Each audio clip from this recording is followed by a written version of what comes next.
अस्सलाम वालेकुम नाज़रीन, मैं हूं नईम हनीफ और आप देख रहे हैं कॉफ़ी विद आर.एन.एन। आज बहुत ही ख़ास शख्सियत को हमने मदऊ किया।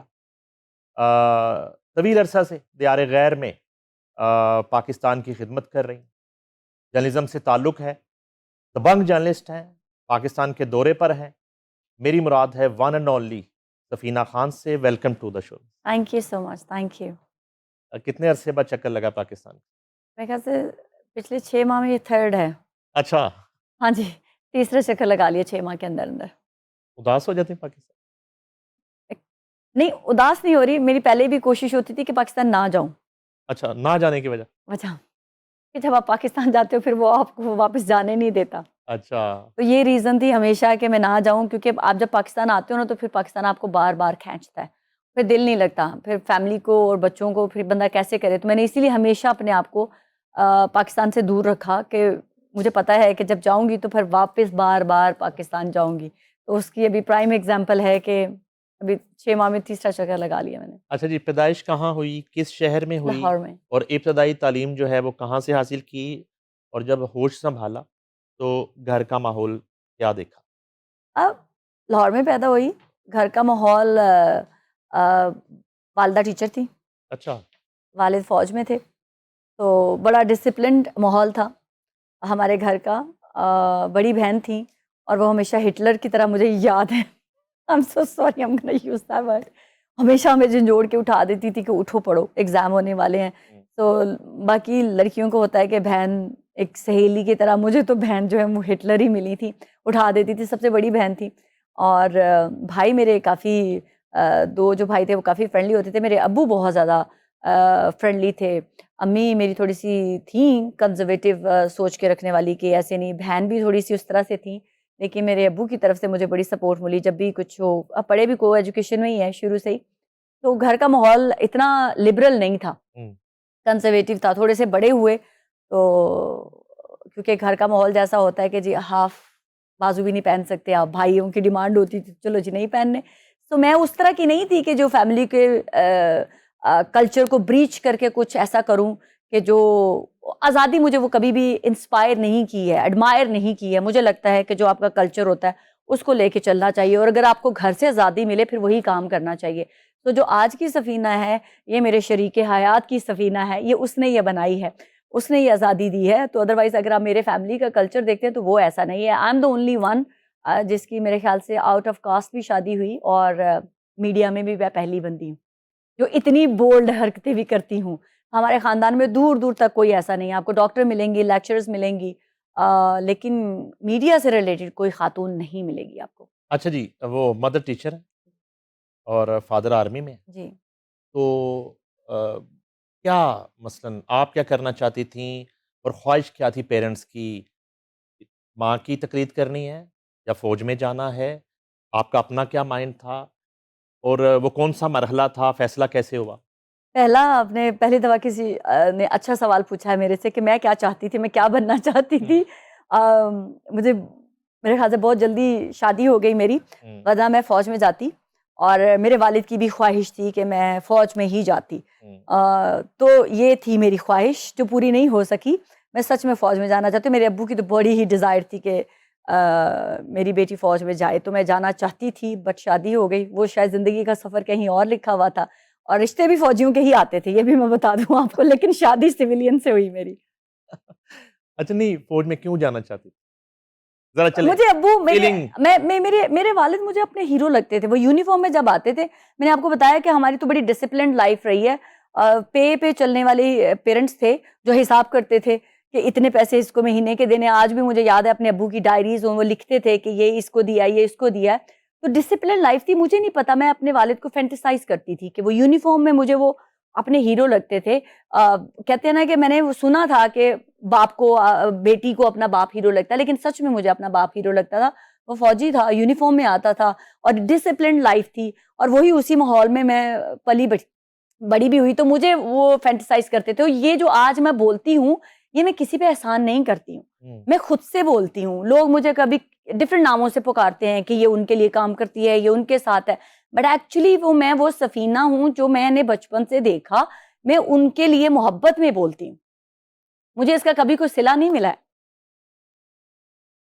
क्या वो वापस आऊँगा कि वो हुँ, फौजी बनना चाहती थी, आप आर्मी जी, में जाना चाहती थी, आर्मी में जाना नहीं हो पाया। नहीं हो रहा। तो जब प्रैक्टिकल लाइफ़ का आगाज़ किया, हुँ। तो उस वक़्त फिर क्या सोचा? और पहली जॉब अगर की तो वो क्या थी? किस प्रोफ़ेशन को अडॉप्ट किया? और किस स्टडी के बाद अडॉप्ट किया? अच्छा, स्टडी तो ग्रेजुएशन हो गई, साइकोलॉजी में ही मैंने पढ़ा, लेकिन उसके बाद जो मैं शादी हो गई, मैंने आपको बताया कि 2000 में तो 99 में शादी हो गई। I was too young. इतनी जल्दी क्या था? बहु बस अल्लाह ताला ने लिखा हुआ था किस्मत में, शरीके हयात अल्लाह ताला ने ऐसा लिखा हुआ था, शायद मेरी, मैं कहती हूँ, अक्सर मैं कहती हूँ, मेरी इबादतों का सिला है। अच्छा, शादी पे तो बाद में मैंने जाना था, अब आप बार-बार शादी पे जा रही हैं। वो क्योंकि तो सुने बहुत अर्ली अच्छा, शादी हो नहीं गई। ये किस तरह हो गया? लव मैरिज थी, अरेंज मैरिज थी? लव किस एंड तरह हुआ? अरेंज, लव ही थी लेकिन पेरेंट्स की मर्ज़ी के साथ। अच्छा, लव ही थी, लेकिन पेरेंट्स की मर्ज़ी के साथ।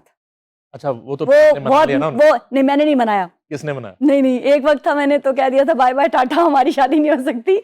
मेरे ब्रदर इन लॉ ने ये रोल अदा किया था। उन्होंने कहा कि पहले बात ब्रदर इन लॉ से की? नहीं, कि मेरी इतनी ज़रूरत नहीं हो सकती। मैंने बताया मैं इस फैमिली से आती हूँ जहाँ आप लड़कियाँ ऐसी बातें नहीं कर सकती हैं।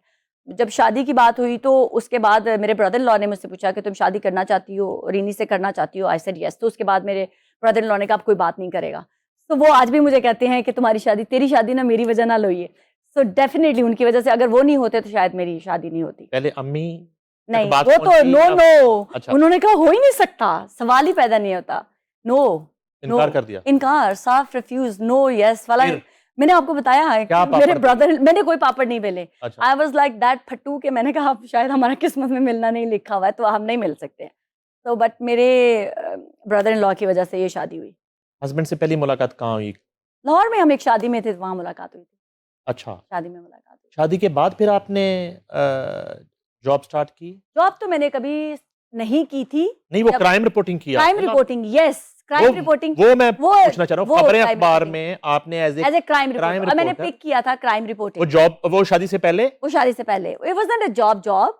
मैंने पैसों, वो आज भी वो लोग कहते थे कि तुम क्या करने आई हो यहाँ पर? I wasn't working like in a pay, but I was working. किस तरह हुई जॉब? मुझे मुझे फैंटेसी, मेरे हमारे एक अंकल थे, तो मैंने उनको कहा कि मुझे क्राइम रिपोर्टिंग करनी है। अच्छा, मैं फ्री थी, एग्ज़ाम दिए हुए थे, तो उन्होंने कहा ठीक है, तो समहाउ खबरें के साथ मेरा हुआ, मैं वहाँ गई, तो उन्होंने कहा कि आप मीडिया में चली जाएँ। मैंने कहा मैंने मीडिया में नहीं जाना, मुझे क्राइम रिपोर्टिंग करनी है। मुझे मर्डर मिस्ट्री सॉल्व करनी है, वहाँ जाके देखना है, इन्वेस्टिगेशन। इन्वेस्टिगेशन करनी है, तो मतलब क्या होता है, कैसे पकड़े जाते हैं मुजरिम। तो आई पिक्ड दैट फील्ड। मुझे वहाँ पर रहने वाले भी कह रहे थे कि आपके लिए मीडिया बेटर है। मैंने कहा मुझे मीडिया में नहीं जाना, मुझे क्राइम रिपोर्टिंग करनी है। तो मैंने क्राइम रिपोर्टिंग की। मेरी तब के ज़माने में भी 1-2 मैंने ट्रैफिक पुलिस के ऊपर बड़ी एक की, तो उनका तब के कोई डीएसपी होते थे, जो भी थे, वो सस्पेंड कर दिए गए। क्योंकि मैंने उसके ऊपर एक पूरी रिपोर्ट बनाई थी कि लड़कियों ने कहा था कि हमें घर बैठे हमारे लाइसेंस मिल जाते हैं। तो वो मैंने काफ़ी ऐसे काम किए, लेकिन अच्छा किए। पहली ही जॉब जी, वो जर्नलिज्म है, जी हाँ, खबरें, जी। अग्रेसिव अखबार है, एग्रेसिव अफ़ ज़िया शायद एडिटर हाँ, हैं, शायद एडिटर। जिनके साथ काम करना जी, जी, जी।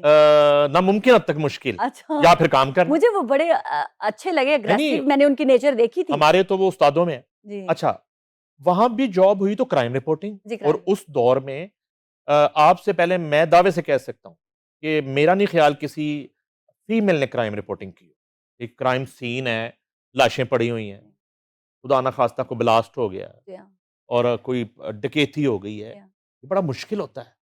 और आपने पहला कौन-सा कोई क्राइम सीन कवर किया, कोई याद पड़ता है? डेड बिल्कुल। डेड बॉडीज़ देखी जब? जी, जी, बिल्कुल। मेरे एक सीनियर्स थे, उनके साथ मेरी ड्यूटी लगाई थी, because I was quite young and junior. Asad साहब होते थे हमारे एक रिपोर्टर, तो उनके साथ शाह साहब ने, जो हमारे एक मोहसिन एडिटर होते थे, उन्होंने कहा कि सफ़ीना आप इनके साथ जाया करेंगी। तो वो अंदरूनी शहर का कोई एरिया था, मुझे अब एरिया तो नहीं याद है, वहाँ कोई मर्डर हुआ हुआ था और बारिशें भी हुई हुई थी और पानी भी था, और फिर वो काफ़ी पीछे अपनी जो भी ट्रांसपोर्ट होती थी उसको छोड़ना पड़ता था, और पानी, गंदे पानी के अंदर हमें ट्रैवल करके आगे जाना पड़ता था। तो वो पहली मैंने मर्डर देखा, और वहाँ पर जाके जो है उसको कवर किया, वहाँ पर रोते हुए लोग भी देखे और सब कुछ। तो पहला सीन मेरा वो था, मर्डर हुआ था और वो उसको जाके हमने कवर करना था। वायलेंस छपा सफीना खान से। जी, जी, जी, जी, जी, ऐसे ही जो तो कुछ भी इस जाके। तरह का सीन देख के हुआ नहीं कि ये क्या काम है, मैं नहीं करूँगी, या आपने कहा मैं करूँगी? नहीं, जो चीज़ मैं सोच लेती हूँ वो मैं कर जाती हूँ, उससे मुझे डर नहीं लगता। हुँ, ये मेरे काफ़ी थिक नर्व्स हैं, हाँ, जिन्नों-भूतों से डर जाती हूँ, अच्छा। अर्थवर्म से डर जाती हूँ, नीडल से डर जाती हूँ, इसके अलावा तो काफ़ी स्ट्रॉन्ग नर्व्स तो हैं ये मेरे। कितना अरसा प्रिंट मीडिया किया लाहौर में? लाहौर में मैं मेरे ख्याल से 1999 में जब मेरी शादी हुई तो उसके बाद आई क्विट। हालांकि मेरे हस्बैंड ने कहा कि तुम कर सकती हो, मैंने कहा नहीं, मुझे अपनी फैमिली को टाइम देना है। आई वांट, मुझे ये अभी इतना नहीं है कि मैं अपने करियर को ज़्यादा प्रायोरिटी दूं आपसे ज़्यादा, तो मैंने अपने फैमिली को प्रेफर किया कि मैं अपने जो होगा इसी को टाइम दूंगी, और वही मैंने किया। और उसके बाद जब हम लंदन चले गए, और लंदन के बाद भी हमने डिसाइड किया कि हमने लंदन में नहीं रहना, हमने पाकिस्तान में रहना है। लंदन जाने का फैसला कब, क्यों, कैसे हुआ? मेरे हस्बैंड 2 ही भाई हैं, उनके वालिद जो है वो एक्स मेयर रह चुके हैं पिंडी के। तो हमें लगा कि डेस्टिनी में जो चीज़ें लिखी होती हैं तो वो होती हैं और वो होके रहती हैं। तो उन्होंने सोचा लंदन चलते हैं। वो पहले लंदन गए, फिर उन्होंने मुझे वहाँ कहा कि तुम भी आ जाओ। तो फिर मैं भी वहीं चली गई फिर वहाँ पर जो है, लेकिन फिर वहाँ हमने कहा कि हमने लंदन नहीं रहना। हमने कितने? डिसाइड किया हुआ था कि हमने लंदन नहीं रहना। अच्छा। तो जब मेरा पहला बेटा था तो हम पाकिस्तान आ गए कि मैंने नहीं वहाँ रहना। उन्होंने कहा तुम चली जाओ।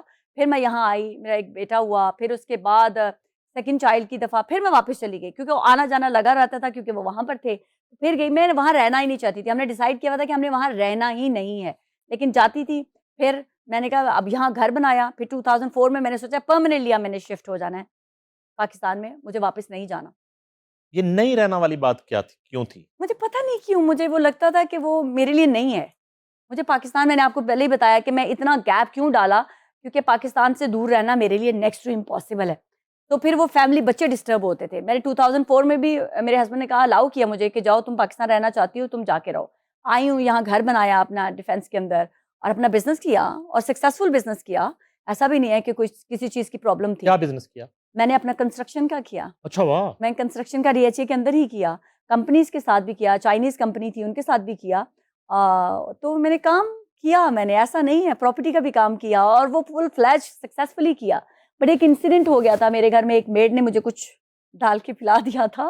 तो उसके बाद उन्होंने कहा कि 2010 में उन्होंने कहा कि अब इतना नहीं है कि तुम इतने एक्सपेरिमेंट करो, तो तुम वापस आ जाओ, इससे पहले कि तुम ही ना रहो, तो फिर क्या होगा? वो क्या कहानी थी? अब पता नहीं, मेरी मेड ने मुझे कुछ डाल के पिला दिया था। एहतियातन पिला दिया था या किसी के कहने पे पिला दिया था? नहीं, नहीं, नहीं, नहीं, वो कुछ मॉब करना चाहती थी, रॉब करना चाहती थी, घर को लूटना चाहती थी। तो वो मैं, लेकिन खुशकिस्मती से उसने पिला तो मुझे दिया था, लेकिन मैं अपने ऑफ़िस चली गई थी।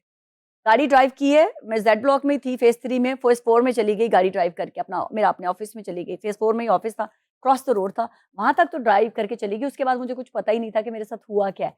तो अनकॉन्शियस हो गई, बच्चों को मैंने किड्स कैंपस, सॉरी स्कूल का नाम ले रही हूँ, वहाँ नहीं, नहीं, छोड़ ले चुकी लें। हुई थी।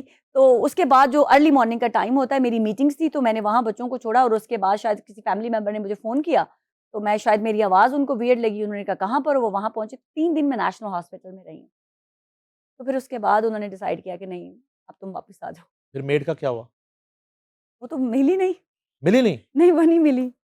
क्राइम रिपोर्टर सफीना खान की हाँ, मेड मेरे साथ ये हुआ, और आपके साथ ये करके चली ये गई। करके चली गई, वो नहीं मिली। अच्छा। लेकिन ये है कि कुछ लूट नहीं सकी थी, हुँ। क्योंकि मेरे घर में पूरा सेफ्टी का पूरा था, बेडरूम लॉक था, टच भी करता था कि अलार्म बज पड़ते थे। तो वो कुछ ले जाने में कामयाब नहीं हुई, क्योंकि मैं घर में होती तो शायद वो कुछ कर सकती। एक अच्छा घर जो है, उसको कैसे डिज़ाइन करती हैं आप? 10 मरले का घर ज़रा डिज़ाइन करके दें, उसमें क्या-क्या होना चाहिए? घर में लग्जरीज नहीं होने चाहिए, कोई भी चीज़ जो नहीं, आप, पहले पहले ग्राउंड से शुरू करें ना। अच्छा, कोई भी चीज़ जो आपके मेरे टेस्ट के अकॉर्डिंग हो। मुझे मॉडर्न चीज़ें ज़्यादा फैंटेसी लगती हैं, फैंटेसाइज़ ज़्यादा करती हैं कि स्लीक होनी चाहिए, मॉडर्न लुक होनी चाहिए, सस्ती हो, लेकिन आपके अंदर सलीका ऐसा होना चाहिए कि वो चीज़ लग के वहाँ पर रखी हुई एक्सपेंसिव लगे। मैं एक्सपेंसिव चीज़ों की तरफ नहीं जाती हूँ, मैं ये बता दूँ। देखने में माइट भी लगता है कि वेरी एक्सपेंसिव, मैं हमेशा बार्गेन की तरफ जाती हूँ, ढूँढती हूँ चीज़ों को, सर्च करती हूँ, फिर उसके बाद लेती हूँ। वो देखने में एक्सपेंसिव लगती हैं, बट वो मैं चीज़ें कभी भी प्रेफ़र नहीं करती कि वो एक्सपेंसिव हो। मेरा ख़्याल है कि मेरी सोच भी ऐसी है कि चीज़ें इतनी एक्सपेंसिव नहीं होनी चाहिए कि आप उनके ऊपर अपना पैसा लगाएँ। और भी ज़िंदगी में बहुत सारी चीज़ें ऐसी होती हैं जो एक्सपेंसिव होती हैं और वहाँ आपको अपना पैसा लगाना चाहिए। यूके में मीडिया का आगाज़ कब किया? और उससे पहले का जो पीरियड था हाँ। उसमें कोई बिज़नेस किया? या सिर्फ़ चीज़ों को देखा-भाला और डायरेक्ट मीडिया का आगाज़ किया? और एक जो मेरी इन्फॉर्मेशन के मुताबिक एक दौर में आपको बड़ी ऑफ़र्स भी हुई कि आप शो बिज़नेस करें, हीरोइन बना देते हैं। मॉडलिंग भी कर दी आपने ऐवें शौक-शौक में, बड़े 2-3 शूट भी आपके छपे, जी हाँ। ठीक है? हुँ। तो वो नहीं जचा कोई अपील नहीं किया कि ये भी एक मीडियम है, तो इसमें किया जा सकता है? आपने बिल्कुल दुरुस्त बात की। आई एम सॉरी, मैं अपनी मीडिया इंडस्ट्री को बुरा नहीं कह रही हूँ, लेकिन दैट टाइम बहुत कंज़र्वेटिव सोच थी। ऐसे फन में मुझे ज़िंदगी में कुछ भी मिला है तो एकदम से मिला है। मैंने कभी किसी चीज़ों के पीछे भागी नहीं हूँ। ऐसे ही बैठे हुए समहाउ हम किसी ऑफ़िस में बैठे हुए थे, मैं अपनी एक फ्रेंड के साथ गई हुई थी। वहाँ किसी का ऑफ़िस था, मुझे ये भी नहीं पता था कि मैं किसके ऑफ़िस में अपनी फ्रेंड के उनके रिलेटिव्स थे वहाँ बैठी हुई थी, तो चाय पी रही थी। तो उन्होंने कहा कि इनको फ़ोटोशूट मुझे कहती है ल मेरी फ्रेंड ने कहा कि तुम फ़ोटोशूट करवाओगी डिप्लेक्स से। उस टाइम डिप्लेक्स और न्यू लुक का बड़ा मुशर्रफ नाम होता है, मिसबाह। मुशर्रत मिसबा का बड़ा नाम। हाँ। मैंने कहा अच्छा, तो कहती है हाँ, फ़ोटोशूट होगा। मैंने कहा अच्छा, डिप्लेक्स से मेकअप फन में शूट करवा लिया और उसके बाद एक ऐड की ऑफ़र हो गई, पैसे मिले, ठीक है, ओके गुड हो गया। मैंने कहा पता तो नहीं चलेगा किसी को, इवन मेरी प्रिंसिपल तक ने कहा कि सफीना इज़ दैट यू? मैंने कहा no madam, this is not me, पता नहीं कोई और सफीना है, ये मैं नहीं हूँ। मेकअप ने चेंज कर मेकअप ने चेंज कर दिया। वो फ़िल्मों में जो देखते थे ना कि एक मॉल लगा लें और सारा हाँ, कैरेक्टर चेंज हो चेंज जाएगा। हो गया। मैंने कहा नहीं, मैं ये हूँ ही नहीं, मैं नहीं हूँ ये। मैं ऐसे इनकार करती थी कि जैसे मैं हूँ ही नहीं। तो मिसबा का जो डिप्लेक्स था और एक न्यू लुक का था। तो वहाँ पर मुझे आदमियों से इतना कंफर्टेबल मैं फ़ील नहीं करती थी। उनके स्टूडियो बने होते थे वहाँ पर, तो वो वहाँ पर आते थे। हमारे एक इरफान साहब होते थे जंग के। इरफान नजमी। वो न्यू लुक में जी। आके बहुत शूट किया करते थे, तो मैं ओके। वहाँ पर कंफर्टेबल रहती थी। तो जो भी था कि इनडोर औरतों के साथ हो जाए, वो मैं उसमें कंफर्टेबल रहती थी। ड्रामों की भी बात की आपने, तो ऐड तो फन में कर लिए, फिर मुझे लगा कि मुझे माहौल अच्छा नहीं लगा। वो जब थोड़ा अब फ़ोटोशूट तो आप ख़वातीन के अंदर-अंदर कर लिया हो आपने। गया। लेकिन जब आप प्रैक्टिकली काम करने के लिए जाती हैं ना, तो वो आदमियों की जो नज़रें होती थी ना, वो मुझे लग रही थी they are trying to tear me in two part. वो मुझे इरिटेट करती थी लोगों की आँखें। तो मैंने कहा it's not my cup of T, मैं नहीं कर सकती ये काम। हालाँकि ऑफ़र हुई तब एक हमारे एवी स्टूडियो था, उन्होंने मुझे पीटीवी वर्ल्ड पे एक सभा प्रवेश थी उनकी बेटी का रोल ऑफ़र हुआ, उन्होंने सब कुछ कर लिया। तो उन्होंने सबा कहा परवेज़। हाँ, उन्होंने कहा रात की शूटिंग्स होंगी। मैंने कहा वो आई कांट डू दैट। वो नहीं कर सकती। सो आई गिव अप, मतलब ऐसा नहीं है कि मुझे कुछ चार्म लगा हो कि मैं जाऊँ और मैंने कहा यही थी लाइमलाइट। हालाँकि मैंने अपने सराउंडिंग में बहुत लोगों को देखा कि जो बहुत ज़्यादा ओवरवेल्म्ड होती थी चीज़ों को देख के, मुझे इतना इंस्पायरिंग नहीं लगा। सो आई गिव अप, मैंने कहा it's not my cup of T, बस हो गया फन जितना करना था उससे ज़्यादा नहीं, मैं इतनी नहीं कर दबंग Safina Khan, crime scene, dead bodies cover कर रही हैं, रिपोर्ट कर रही हैं, इन्वेस्टिगेटिव स्टोरीज़ कर रही हैं। उनको भी वहाँ पे आई मीन लगा कि insecure it's not about show business. Insecurity, मैं आपको बताती हूँ। एक तो तब कल्चर हमारा डिफरेंट था। हुँ। अभी लोगों को इतना अडॉप्ट नहीं कर रहे थे मीडिया को। और दूसरी बात, मुझे हर चीज़ से ज़्यादा कीमती है अपनी सेल्फ रिस्पेक्ट एंड मेरी ज़ात। उसके बारे में कोई उँगली नहीं उठाना चाहिए। बाकी सब चीज़ें दुनिया की आनी-जानी होती हैं। ये फ्रॉम चाइल्डहुड से ही मैं ऐसी हूँ। मैं अकेली रह लूँगी, अकेली चल लूँगी, अकेली बैठ लूँगी, लेकिन मैं अपने ऊपर कॉम्प्रोमाइज़ नहीं कर सकती। ये पता नहीं जेनेटिकली मेरे साथ प्रॉब्लम है कोई। लोग इसको समझ लेते हैं कि मैं एरोगेंट हूँ या मैं सेल्फ ऑब्सेस्ड हूँ, या लोग मुझे ये भी कहते हैं कि सफ़ीना के कद से भी बड़ा इसके अंदर वो है, इसका ईगो है। हुँ। ये रॉन्ग परसेप्शन है मेरे बारे में। इट्स नॉट अबाउट ईगो और something, it's all about my self. कि मेरी परसेप्शन, मेरे ऊपर मेरे बहन-भाइयों की भी रिस्पॉन्सिबिलिटी, मैं अपने वालिद को भी रिप्रेज़ेंट कर रही हूँ, अपने हस्बैंड को भी रिप्रेज़ेंट कर रही हूँ, मैं अपने बेटों को भी रिप्रेज़ेंट कर रही हूँ। तो मुझे उन्होंने मुझे वो तमाम आज़ादी दी हुई है कि मैं जो चाहूँ वो मैं कर सकती हूँ। तो वो एक पंजाबी का वर्ड है ना, मैं किसी का ठर्क क्यों पूरा करूँ? हुँ। तो मैं वो मुझे इरिटेट करती हैं ऐसी चीज़ें कि औरत ज़ात दूसरों के लिए एक शो पीस नहीं है। तो मैं वो शो पीस नहीं बनना चाहती। मैं हार्ड वे पिक करती हूँ कि सख्त राहें होनी चाहिए जहाँ मैं अपनी मेहनत से पहुँचूँ, लेकिन उसको कोई चैलेंज करने वाला कोई ना हो। मैं कह सकूँ कि ये मैंने अपने बलबूते पे कमाया। मेरे लिए वो बड़ा तमगा होता है। खुद ही शौक-शौक में हाँ, वो छोटा-सा एडवेंचर किया, अब वो शूट्स कर लिए। खुद ही कर लिया, छोड़ अ, दिया। ठीक है और हाँ, खुद ही छोड़ा। खुद ही छोड़ा। ना कोई ना क किसी के कहने पे नहीं, किया और ना ही फैमिली किसी के कहने पे छोड़ा। फैमिली वालों को तो पता ही नहीं था। पता नहीं चला। मेरे हस्बैंड ने जब उनको पता चला, उन्होंने कहा डू इट, मैंने कहा नहीं, मैं नहीं कर सकती। मैंने कहा it's not my cup of T. उन्होंने मुझे कभी नहीं रोका। उन्होंने ये आज इतने भी अच्छे हस्बैंड कहाँ से मिलते हैं? ये जो शा कहते हैं जो दिल करे कर, बीवी को कहते करो, कोई पाबंदी नहीं, कोई मैं रोक-टोक नहीं, मैं आप इतना इतना ट्रस्ट लेवल। अब ये अल्लाह की देन है, मैं इसके अलावा कुछ नहीं कहा। वो खुद भी बहुत अच्छे इंसान हैं। मैं कहती हूँ ना, मेरा अपना ही दिया हुआ डायलॉग है कि मैं चिराग लेके भी ढूँढती थी, शायद नहीं मिलते। तो ये अल्लाह ताला की देन होती है, ना ही मैंने को होता है कि कोई इंसान कैसे बना सकते हैं। ये लोग जो कहते हैं ना कि जी हमने पिक किया, मैं इन चीज़ों पे बिलीव ही नहीं करती। जब अल्लाह ने जो आपकी डेस्टिनी में लिखा हुआ है, वो आपको मिल के रहना है। और ये औरत का कमाल नहीं होता कि आपका हस्बैंड आपके साथ अच्छा है। वो अच्छा इंसान है, तो आपके साथ अच्छा है। आप ये जो औरतों ने बनाई हुई है ना मिथ्ये कि मेरा हस्बैंड मेरे काबू च है, आई एम सॉरी, मैं इस चीज़ पे बिलीव नहीं करती। मैं हर काम, कोई भी लाइफ़ का छोटा-मोटा काम हो, कोई बिचिंग भी हो, मैं उनके साथ शेयर करती हूँ। मैं हर चीज़ उनसे पूछ के ब उनके पूछे बगैर मैं कोई काम करती ही नहीं हूँ। मैं हर दुनिया की बिचिंग उनको बताती हूँ कि ये हुआ, वो हुआ, ऐसे हुआ, वैसे हुआ। He is my best friend actually. Great. UK चलें ज़रा थोड़ी देर के जी लिए। चले चले। अच्छा जी, अब यूके आपने प्रैक्टिकल जो पहली कुछ जॉब की या मीडिया का जब आपने डिसाइड किया, तो यूके में मीडिया का क्या स्कोप था उस वक़्त और आज भी इवन कंपैरेटिवली? हाँ। तो वहाँ पे आगाज़ कैसे हुआ? किस ऑर्गेनाइज़ेशन के साथ किया? वो एक्सपीरियंस कैसा रहा? शुरू के दिन मुश्किल थे? लेग पुलिंग थी यहाँ की तरह, वहाँ भी नई थी? शुरू में जब बच्चे छोटे थे, जब मैं वापस हमने डिसाइड किया कि वहाँ जाना है, तो मैंने जॉब स्टार्ट की, तो मुझे लगा मेरे बच्चे नेग्लेक्ट हो रहे हैं। हुँ, आई गिव अप अगेन। मैंने बताया ना, मी एंड माय फैमिली, मेरा सर्कल उन्हीं के गिर्द घूमता है। मैंने कहा क्या फ़ायदा है ऐसे पैसे का कि जो बच्चों को आप नेग्लेक्ट हुँ, करें। एक कमाने वाला है ना, कमा रहा है, अल्लाह ताला उसको जितना है मेरे रिस्क में वो मुझे मिलेगा। तो मैंने अपने बच्चों को पूरा टाइम दिया। फिर 2010 से जो फ़ारिग थी, तो मैंने सोचा कि मुझे सोशल मीडिया पे एक्टिव होना चाहिए, पाकिस्तान के लिए बोलना चाहिए। कुछ ठीक। अंदर तो होता है ना। फिर साथ-साथ मैंने पढ़ना शुरू किया। दोबारा से कॉलेज, वहाँ पर जाना शुरू किया। ब्यूटी को पढ़ रही थी, दोबारा से पढ़ा, 5 साल कॉलेज लगाए, एक-एक करके साल वो साथ में पढ़ती थी, साथ सोशल मीडिया देख रही थी। तो मेरा था कि मैं ब्यूटी में कुछ करूँगी, हुँ, कुछ यहाँ पर बैठ के फिर फीमेल वाला कोई प्रोफ़ेशन हुँ, पिक करूँगी, आदमियों वाला कोई प्रोफ़ेशन मैंने पिक नहीं करना। तो लेकिन पढ़ा मैंने सारी beauty, I am a qualified beauty specialist in the UK. वहाँ पर किया, फिर जॉब भी की, एक बड़ी ऑर्गेनाइज़ेशन के अंदर जॉब की और वहाँ अच्छी खासी जॉब लेती थी, पैसे भी अच्छे खासे मिलते थे। लेकिन मेरे शोल्डर का प्रॉब्लम हुआ। उसके बाद मैं मूव नहीं कर सकती थी अपना बाजू, उन्होंने साल तक मुझे पे दी, वहाँ पर होता है क्राइटेरिया। लेकिन फिर मैंने गिव अप कर दिया कि नहीं कर सकती जॉब। ऑब्वियसली साल के बाद एक सर्टेन टाइम होता है, उसके बाद वो आपको कहते हैं कि you have a choice now, you can leave the job. तो वो मेरी हेल्थ इश्यूज़ की वज़ह से मैंने छोड़ दिया। फिर उसके बाद मैंने छोटी-मोटी जो है वो इधर पार्ट टाइम में जॉबें ज़रूर की हैं। दुनिया टीवी ने मुझे अप्रोच किया और दुनिया टीवी पे जब मैंने अप्रोच करने के बाद मुझे पीएमएलएन को मैंने जॉइन कर लिया और जॉइन कर लिया। जॉइन कर लिया। अच्छा, क्योंकि बोलती ही पाकिस्तान के लिए थी और नून लीग ही एक बेस्ट थी जो मुझे लगती थी कि यही बेस्ट पार्टी है जो पाकिस्तान को सर्व करती है। और वो भी मैंने अगेन अपने हस्बैंड से, उन्होंने मुझे मना किया कि ना करना जॉइन सफीना। मैंने कहा जाने लिखती हूँ उनके लिए हूँ, जब तक मैं समंदर में उतरूँगी नहीं मुझे पता कैसे चलेगा कि पॉलिटिकल पार्टीज़ होती कैसी हैं। तो अगेन डिग इन, वापस गई और मरियम नवाज़ वाज़ वेरी नाइस।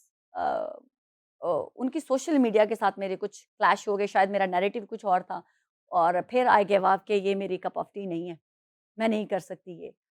तो फिर उनको छोड़ा, कहीं फिर रुक नहीं रही आप? मैं रुक नहीं रही हूँ कहीं पे भी, लेकिन जहाँ थी वहीं डेस्टिनी ने लेके जाना था ना। अच्छा, फिर? अगेन डेस्टिनी कहाँ लेके जा रही है हुँ, आपको, आप वो देखें। हुँ, मैंने वो छोड़ दिया, तो फिर मैंने आर्टिकल लिखना शुरू कर दिए।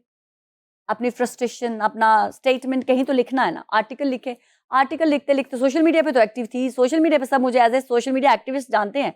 उनको नहीं पता कौन है सफ़ीना, कौन क्या नहीं है। फिर उसके बाद मुझे इंडिपेंडेंट वालों ने अप्रोच किया, जो इंग्लिश न्यूज़पेपर वाले हुँ, हैं इंग्लैंड के अंदर। तो उनके यूरोप हेड हैं बकर साहब, उन्होंने मुझे अप्रोच किया कि सफ़ीना हमने आपके आर्टिकल देखे हैं, अरेबिक हैं वो, तो उन्होंने कहा कि हम आपको हायर करना चाहते हैं, तो आप हमारे लिए काम करें। मैंने कहा ये मेरी डेस्टिनी मुझे वापस बुला रही है। हुँ, मैं कहीं फिट नहीं हो रही हूँ, पढ़ कुछ रही हूँ, कर कुछ रही हूँ, हुँ, लेकिन फिट नहीं हो पा रही थी। हुँ, तो वापस मेरी डेस्टिनी मुझे, मैंने कहा अब लगता है कि मेरी रिकॉल करी, और वैसे भी मेरा था कि बच्चे जब बड़े हो जाएँ, मैं तभी प्रैक्टिकली तौर पे कहीं जाऊँगी, उससे पहले मैं जा ही नहीं सकती कहीं पे।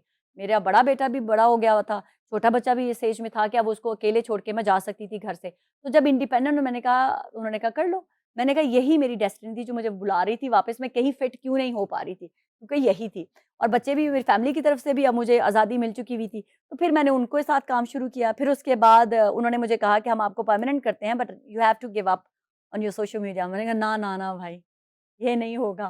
सोशल मीडिया पे गिव अप नहीं मैं कर सकती, परमानेंट जॉब को मैं बाय-बाय कर सकती हूँ, बस सोशल मीडिया गिव अप नहीं होगा। फिर इसके बाद एक और बड़ी आउटलेट ने मुझे अप्रोच किया, इंटरव्यू भी किया उन्होंने मुझे। उन्होंने कहा हम आपको हायर करते हैं, सोशल मीडिया पे गिव अप करना पड़ेगा। नो, मैंने कहा सोशल मीडिया पे गिव अप नहीं करूँगी। आप लोग सब मुझे सोशल मीडिया की वजह से जानते हैं, और अगर मैंने सिर्फ़ पैसे की खातिर सोशल मीडिया पे गिव अप कर दिया, that's means Safina is finish. फिर उसके बाद मैंने औसाफ के साथ काम किया, एबीएन के साथ काम किया, और बल्कि जब मैं औसाफ और एबीएन के साथ ही थी, तब मुझे हसन अय्यूब ने अप्रोच किया लंदन में कि सफीना आज़ाद एक नया नेटवर्क आ रहा है तो उनको जॉइन करो। तो मेरे अल्फाज़ थे उनको, मैंने कहा हसन अय्यूब मैं ये नहीं कह रही कि नया नेटवर्क है तो मैं उसको जॉइन नहीं करना चाहती, I will join them, but मैं कभी भी कोई भी ऑर्गेनाइजेशन जब जो ज्वाइन करती हूँ, मैं किसी और के बेनिफिट के लिए या अपने बेनिफिट के लिए नहीं छोड़ती हूँ। मुझे किक आउट कर देंगे, मैं ज्वाइन कर लूँगी। और मैंने कहा आई एम श्योर मुझे किक आउट करेंगे, क्योंकि जो मैं करती हूँ सियासतदान में हरकतें, जो सवाल पूछती हूँ, आई एम श्योर वो वेरी सून आने वाला टाइम कि मैं किक आउट हो जाऊँगी। तो मियाँ साहब को मैंने एक सवाल कर लिया, उसके ऊपर मैं फिर किक आउट कर दी गई एबीएन से। क्या सवाल? मैं मियाँ साहब से सिर्फ़ ये कहा था कि मियाँ साहब आप खाते क्या हैं? माशाल्लाह आप इतना ग्लो कर रहे होते हैं। बस ये सवाल पूछा था, कौन सी चक्की का आटा खाते हैं? तो मेरे इसमें आई क्या नो है? पता नहीं उन्होंने मुझे मेरे टीवी वालों ने बोला देखें जी कितना हमें वहाँ से आया है फलाना, मैं नाम नहीं लूँगी। मैंने कहा ओके, उन्होंने कहा वहाँ मत जाइएगा सफ़ीना। उन्होंने ये नहीं कहा कि छोड़ दें, उन्होंने कहा वहाँ मत जाइएगा, मियाँ साहब के घर के बाहर ना। मैंने कहा ये पड़ा आपका माइक? मियाँ साहब के घर के बाहर तो सफ़ीना जाएगी जाएगी, ऐसे कैसे? कि मैं जाऊँ ना, माइक छोड़ दिया और मैं नेक्स्ट डे मियाँ साहब के घर के बाहर फिर सवाल कर रही थी कि माइक की ज़रूरत नहीं होती है आपको। फिर उसके बाद आज़ाद वालों ने मुझे के साथ मेरा हो गया और तब से फिर आज़ाद के साथ ही चल रही हूँ, अपनी मर्ज़ी से अपनी मर्ज़ी से। लिखती रहीं? पहले भी, पहले भी, अब भी? अब भी।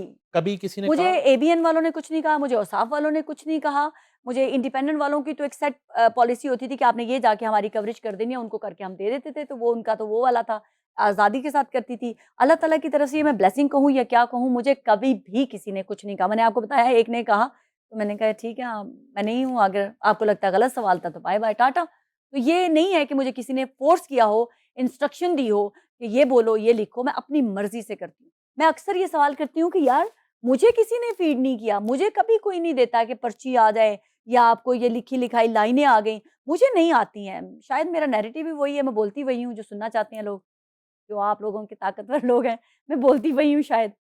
वो तो इत्तेफ़ाक है, उस नतीजे पे मैं पहुँच चुका हूँ, उसकी रीज़न, अच्छा, वो मैं एंड पे बताऊँगा। ठीक है। हस्बैंड का भी नैरेटिव यही है, जो आपका है या बहस होती है घर में कभी? और आपने तो आए दिन कोई ना कोई चाँद चढ़ाना होता है, तो जब घर जाती हैं तो कभी बच्चों ने नहीं कहा मामा क्या रोज़ ये क्या करके आ जाती हो? अच्छा बड़े मज़े की बात बताती हूँ कि अगर मैं ज़िंदगी में एम्बैरेसमेंट होती अपनी फ़ैमिली के लिए, तो जब मेरे बेटे की दरमियान वाले बेटे की उसकी भी बहुत अर्ली एज में शादी होगी, उसको भी मेरी तरह बहुत ज़ोर से शादी आई हुई थी, तो उसकी भी शादी होगी। तो उसके मेरे बेटे के ससुराल वालों ने हमें देख के शादी बेटी उन्होंने कहा हम आपको देख के बेटी दे रहे हैं। तो अगर अगर मेरी वीडियोज़ की आप बात करते हैं तो वो पेशावर के पठान हैं और वो इमरान खान के डाई हार्ड फ़ैन हैं। हुँ, जी हाँ, तो उन्होंने मुझे देख के उन्होंने कहा हम आपको देख के बेटी दे रहे हैं अपनी।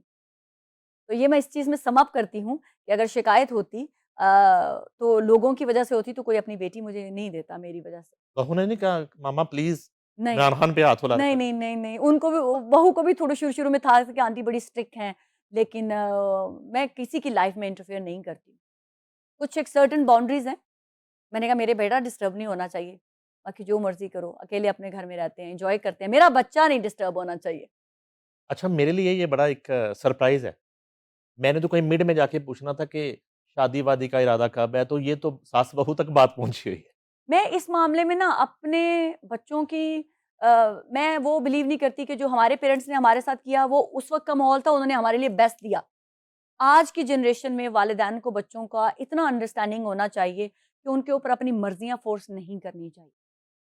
क्योंकि बाद में बच्चे रोएँ, बच्चे बिलबिलाएँ और कहें कि आपकी वजह से ये मैंने किया है। मेरा बिलीव है कि बच्चों को छोटी उम्र में गलतियाँ करने देनी चाहिए। जब वो गलतियाँ करते हैं, वो करेक्ट करते हैं पेरेंट्स तो उनको लगता है कि हमने कुछ गलत किया, उनका बच्चों का अपने पेरेंट्स के ऊपर कॉन्फिडेंस बढ़ता है। और मेरे बच्चे आज मेरे से हर बात फ्रैंकनेस के साथ कर लेते हैं। कोई भी उनका फ्रेंड है चाहे वो फीमेल हो, मेल हो, वो आके डिस्कस करते हैं और वो बताते हैं और वो इवन के अपनी पार्टनर को भी बताते हैं कि देखा मेरे पेरेंट्स कितने अच्छे हैं। तो वो मेरे लिए अचीवमेंट है कि मेरे बच्चे जो हैं देखने में आप जो मर्ज़ी कहें कि सफ़ीना बड़ी अग्रेसिव है, real Safina is totally different. Safina जो रियल सफ़ीना है वो बहुत पोलाइट है और मैं परसेप्शन पे जाती भी नहीं हूँ। मेरे बारे में क्या परसेप्शन कायम हो रही है मुझे उससे कोई लेना-देना नहीं है। हुँ। जो असल सफ़ीना से मिलेगा वो ही असल सफ़ीना को मिलेगा। जो बाकी दुनिया को मैं क्यों इतना पोलाइट बन के बिनूँ, जो मेरे से लड़ना चाहता है, उसको मैं वही बताऊँगी जो वो ज़बान समझना चाहता है। आप अच्छे हैं, मैं आपके साथ अच्छे तरीके से बात करूँगी। मैं बार-बार एक लफ्ज़ कहती हूँ, मैं वो आईना हूँ, जिसमें तुम देखना चाहते हो मैं वही दिखाऊँगी। अच्छे को अच्छा, बुरे को बुरा दिखाऊँगी। तो मैं क्यों बुरे के साथ अपनी एनर्जी वेस्ट करूँ, हुँ, अच्छा बन के? मैं तो यही बात मैं हमेशा कहती हूँ कि स्टेट क्यों आप देखें हमारी स्टेट के बारे में मैं बहुत जंप कर रही हूँ, हर चीज़ें स्विच कर रही हूँ, राइट से लेफ्ट जा रही हूँ। हुँ, हमारी स्टेट ना ऐसे टेढ़े लोगों पे टाइम वेस्ट करती है। हुँ। जो अच्छे हैं उनको इग्नोर करती है। गलत स्ट्रैटेजी है। मैं आज ओपनली बोल रही हूँ, हुँ। हमारी स्टेट की गलत पॉलिसी है। जो अच्छे हैं, जो सीधे हैं, जो आपके साथ कर रहे हैं, आप उनको इग्नोर करके जो टेढ़ा है और जो आपको यकीन है कि आप इसको 20% ही सीधा कर पाएँगे, आप उस पे अपनी एनर्जी वेस्ट कर रहे हैं। आप गलत कर रहे हैं। आप जो अच्छे हैं उस चंक को तो सँभाल के रखें, जो आपके लिए बेलौस लड़ रहे हैं, आप उनको तो साथ लेके चलें। आप जो टेढ़े लोगों पे टाइम वेस्ट कर रहे हैं, अपनी एनर्जी वेस्ट कर रहे हैं, वो तो चंद ही है ना, हुँ। वो तो चंद शरपसंद तो चंद ही है ना। तो जो मेजर चंक है उसको साथ लेके चलें। और अब मैं ये नहीं कह रही कि उनको आप लोग अपने साथ ही बिठा लें, बट एट लीस्ट पता होना चाहिए कि आपको प्रायोरिटीज़ क्या हैं। लेकिन अभी हमारी स्टेट जो कुछ भी कर रही है, अच्छा कर रही है। हर स्टेट का लफ्ज़ इस्तेमाल करने वाली हूँ, मेरा तो फ़ॉर्मूला ही यही है। आप प्यार से बात करें, आप 10 गुना नहीं 1000 गुना ज़्यादा अच्छे तरीके से बन के दूसरे से पेश आएँ। लेकिन एक बंदा है ही बुरा, उसको अच्छी ज़बान समझ आ ही नहीं सकती। ये मेरे लाइफ़ का एक्सपीरियंस है कि आप उसके साथ टाइम वेस्ट कर रहे हैं। आप उसको उसी टोन में बोलेंगे जो वो टोन यूज़ करता है, तो उसको 1 सेकंड में बात समझ आ जाएगी। ये प्रैक्टिकली आज़मा के देखें। मैं अब आपसे बदतमीज़ी कर रही हूँ, आप अपनी टोन रेज़ करेंगे, मेरी टोन डाउन हो जाएगी। क्योंकि मुझे वही ज़बान समझ आती है, जो मैं आपके साथ इस्तेमाल कर रही हूँ। अगर मैं आपके साथ अच्छे तरीके से बात कर रही हूँ, आप मेरे से अच्छे तरीके से बात करेंगे, तो आपको समझ आ जाएगी। लेकिन बदतमीज़ को अच्छाई समझ नहीं आती। अच्छा मिस, जब यहाँ सियासी ख़िज़ां होती है, तो यूके में बाहर आती है। हाँ जी, यूके में बाहर आती है। जिला वतनी का मौसम होता है, जी हाँ। तब तो कंटेंट मिलता है। जब यहाँ बहार होती है, तब वहाँ किस तरह जो हमारे जर्नलिस्ट हैं, वो कैसे कंटेंट जनरेट करते हैं, कैसे सर्वाइव करते हैं? क्या आपने स्कोप है? जर्नलिस्टों के बारे में एक सवाल पूछा था कि मैंने वहाँ पर जर्नलिज़्म में करियर मेरा कैसा था? एग्ज़ैक्टली। ये तो आपने बहुत अच्छा सवाल किया है। मुझे इतना हार्ड टाइम दिया गया, इतना हार्ड टाइम दिया गया कि तमाम मर्द मेरे मुखालिफ खड़े हुए, तमाम, मैं किसी का नाम नहीं लूँगी, एवरी सिंगल पर्सन मेरे मुखालिफ था। मैं कहीं प्रोग्राम कवर करने जाती थी, सफ़ीना को नहीं बुलाना। मैं कहीं जाती थी, सफ़ीना को बुलाएँगे तो जी ये हमारा एआरवाई नहीं आएगा, तो फलाना नहीं आएगा, फलाना नहीं आएगा। रिपोर्टर मतलब बेचारे टीवी चैनल्स को क्या पता, सलमान साहब को क्या ही पता यानी कि मेरे नाम के ऊपर क्या-क्या चल रहा है, उस बेचारे को क्या पता। He is such a nice person, वैसे मैं आपको बता रही हूँ, सलमान जो है, जो एआरवाई के मालिक हैं। मैंने उनके साथ काम किया। तो वो बहुत 10 साल। नाइस पर्सन है, बहुत नाइस पर्सन। मेरा ये कहने का मकसद है कि आप उनका माइक किसी के हाथ में है, तो वो लोकल लोगों को इन्फ्लुएंस करके कुछ भी कह सकता है ना, मैं एग्ज़ाम्पल दे रही हूँ। तो वो सफ़ीना को ब्लॉक किया जाता था, हर जगह से ब्लॉक किया जाता था। मुझे तो वो थ्रिल करता था। मुझे वो चीज़ें थ्रिल करती थी कि हुँ, अच्छा, एक सफ़ीना इतनी इम्पोर्टेंट है कि जिसको रोकने के लिए सारे रिपोर्टर एक तरफ हैं हुँ। और मैं एक तरफ हूँ। और मैं आज भी उनके मुँह पे बोलती हूँ कि मुझे तो थ्रिल मिलती थी कि अच्छा, सफ़ीना को रोकने के लिए सब एक तरफ थे और सफ़ीना एक तरफ थी। सारे टीवी चैनल एक तरफ, सफ़ीना एक तरफ, तो पावर तो फिर सफ़ीना की हुई ना। हुँ।